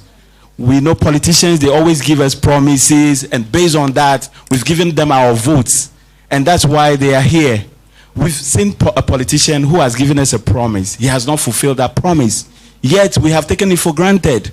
If we want to achieve this cause, it would depend on us to hold politicians accountable, to take them very seriously. Because we are even not talking about this, so we said all these things, but yet, have we held that man accountable? For me, that is what I'm looking at. Okay. I have done some articles, shed light on this. Even as I'm here, I'm thinking of an angle that I can explore so that my article can fly and, advocate strongly about this. It's so disheartening. So we should look at the politicians and make sure that the CSOs, the media, we should hold them accountable. Because very soon, another voting season is around the corner. And we will hear politicians say all kinds of things. Let's look at those that have something to offer. And truly, if they have something to offer, then based on that, we can say that we are giving them our votes. Yes, I think we should be talking about it now, and so that it will push them. They want to break the 8. Are they able to fulfill the promises that they gave us earlier on ago? This is very important. And this is what I want to stress upon. Thank you. Thank you very much. Please hand over the mic. How many seconds? 1, 2, 3. Only my niece. Okay. What I want to add on is we are looking at girls in school, but I think that this conversation it's not going to end today. I mean, it's going to be on for a very long time. So we should try and include girls out of school and young girls. In fact, young women. There are a lot of them who are not working and they don't have access, and those are the ones doing the transactional sex for sanitary pad. It's a very critical area we need to look at, because if we are talking about SDG, we should not leave anyone behind to attain goal 5. Thank you. Thank you. Kojo, I think you can have the microphone now. All right. No, I really have learned a lot just listening, and I think my takeaways is that listening is very good. Just hearing everybody, I feel like we really need to get into a workshop. I know it's frustrating and it's disappointing for people because, they know what's happening. You are counting when you know that people are really living in an undignified way, they are being affected. You just can't wait one more day for you to, get some action. But that's really the challenge of advocacy, that you don't, when you're confronted with challenges like this, you don't lose hope, because walking away is not an option. You have to get it done at the end. So we should listen to each other more and sort of, pick up what new things that are important. When I was listening to Mr. Nua, objectives was, I think, an important point, because it's very, very important. And the point that you just made about girls out of school, but also what we said at the beginning about dignity, just women, dignity of womanhood. So it's not just, yes, girls going to school is important, girls out of school is important, but women, just being able to live in. There's a lot of women who just can't afford this type of thing. And then also priority, and that is, I think that is essential, because yes, people go to the stream and drink from the stream, but we are still trying to get them pipe-borne water. We can say that, oh yeah, well, you can get water to drink, so it's enough, right? But the fact that we want a better life for them, that's why we are trying to extend pipe-borne water to every community. And it's the same issue. Yeah, somebody might use leaves and so on, and they might get by, but is that the quality of life that we want, for our girls and for our women? So I think we have to prioritize this as a human right. It's a dignity, it's an equality, it's an inclusion agenda, cost benefit, that we don't do it and then really get, you know, a bad result. I think that would be a tragedy. So we have to get that numbers right. We need to understand the industry and how that is going to work, even if the tax goes off. But not just about the tax, also about taboo. And it's a big thing. I mean, whatever we're going to do, you know, to get this result, we have to work hard on the taboo side, and we almost have to be very, very strategic about it.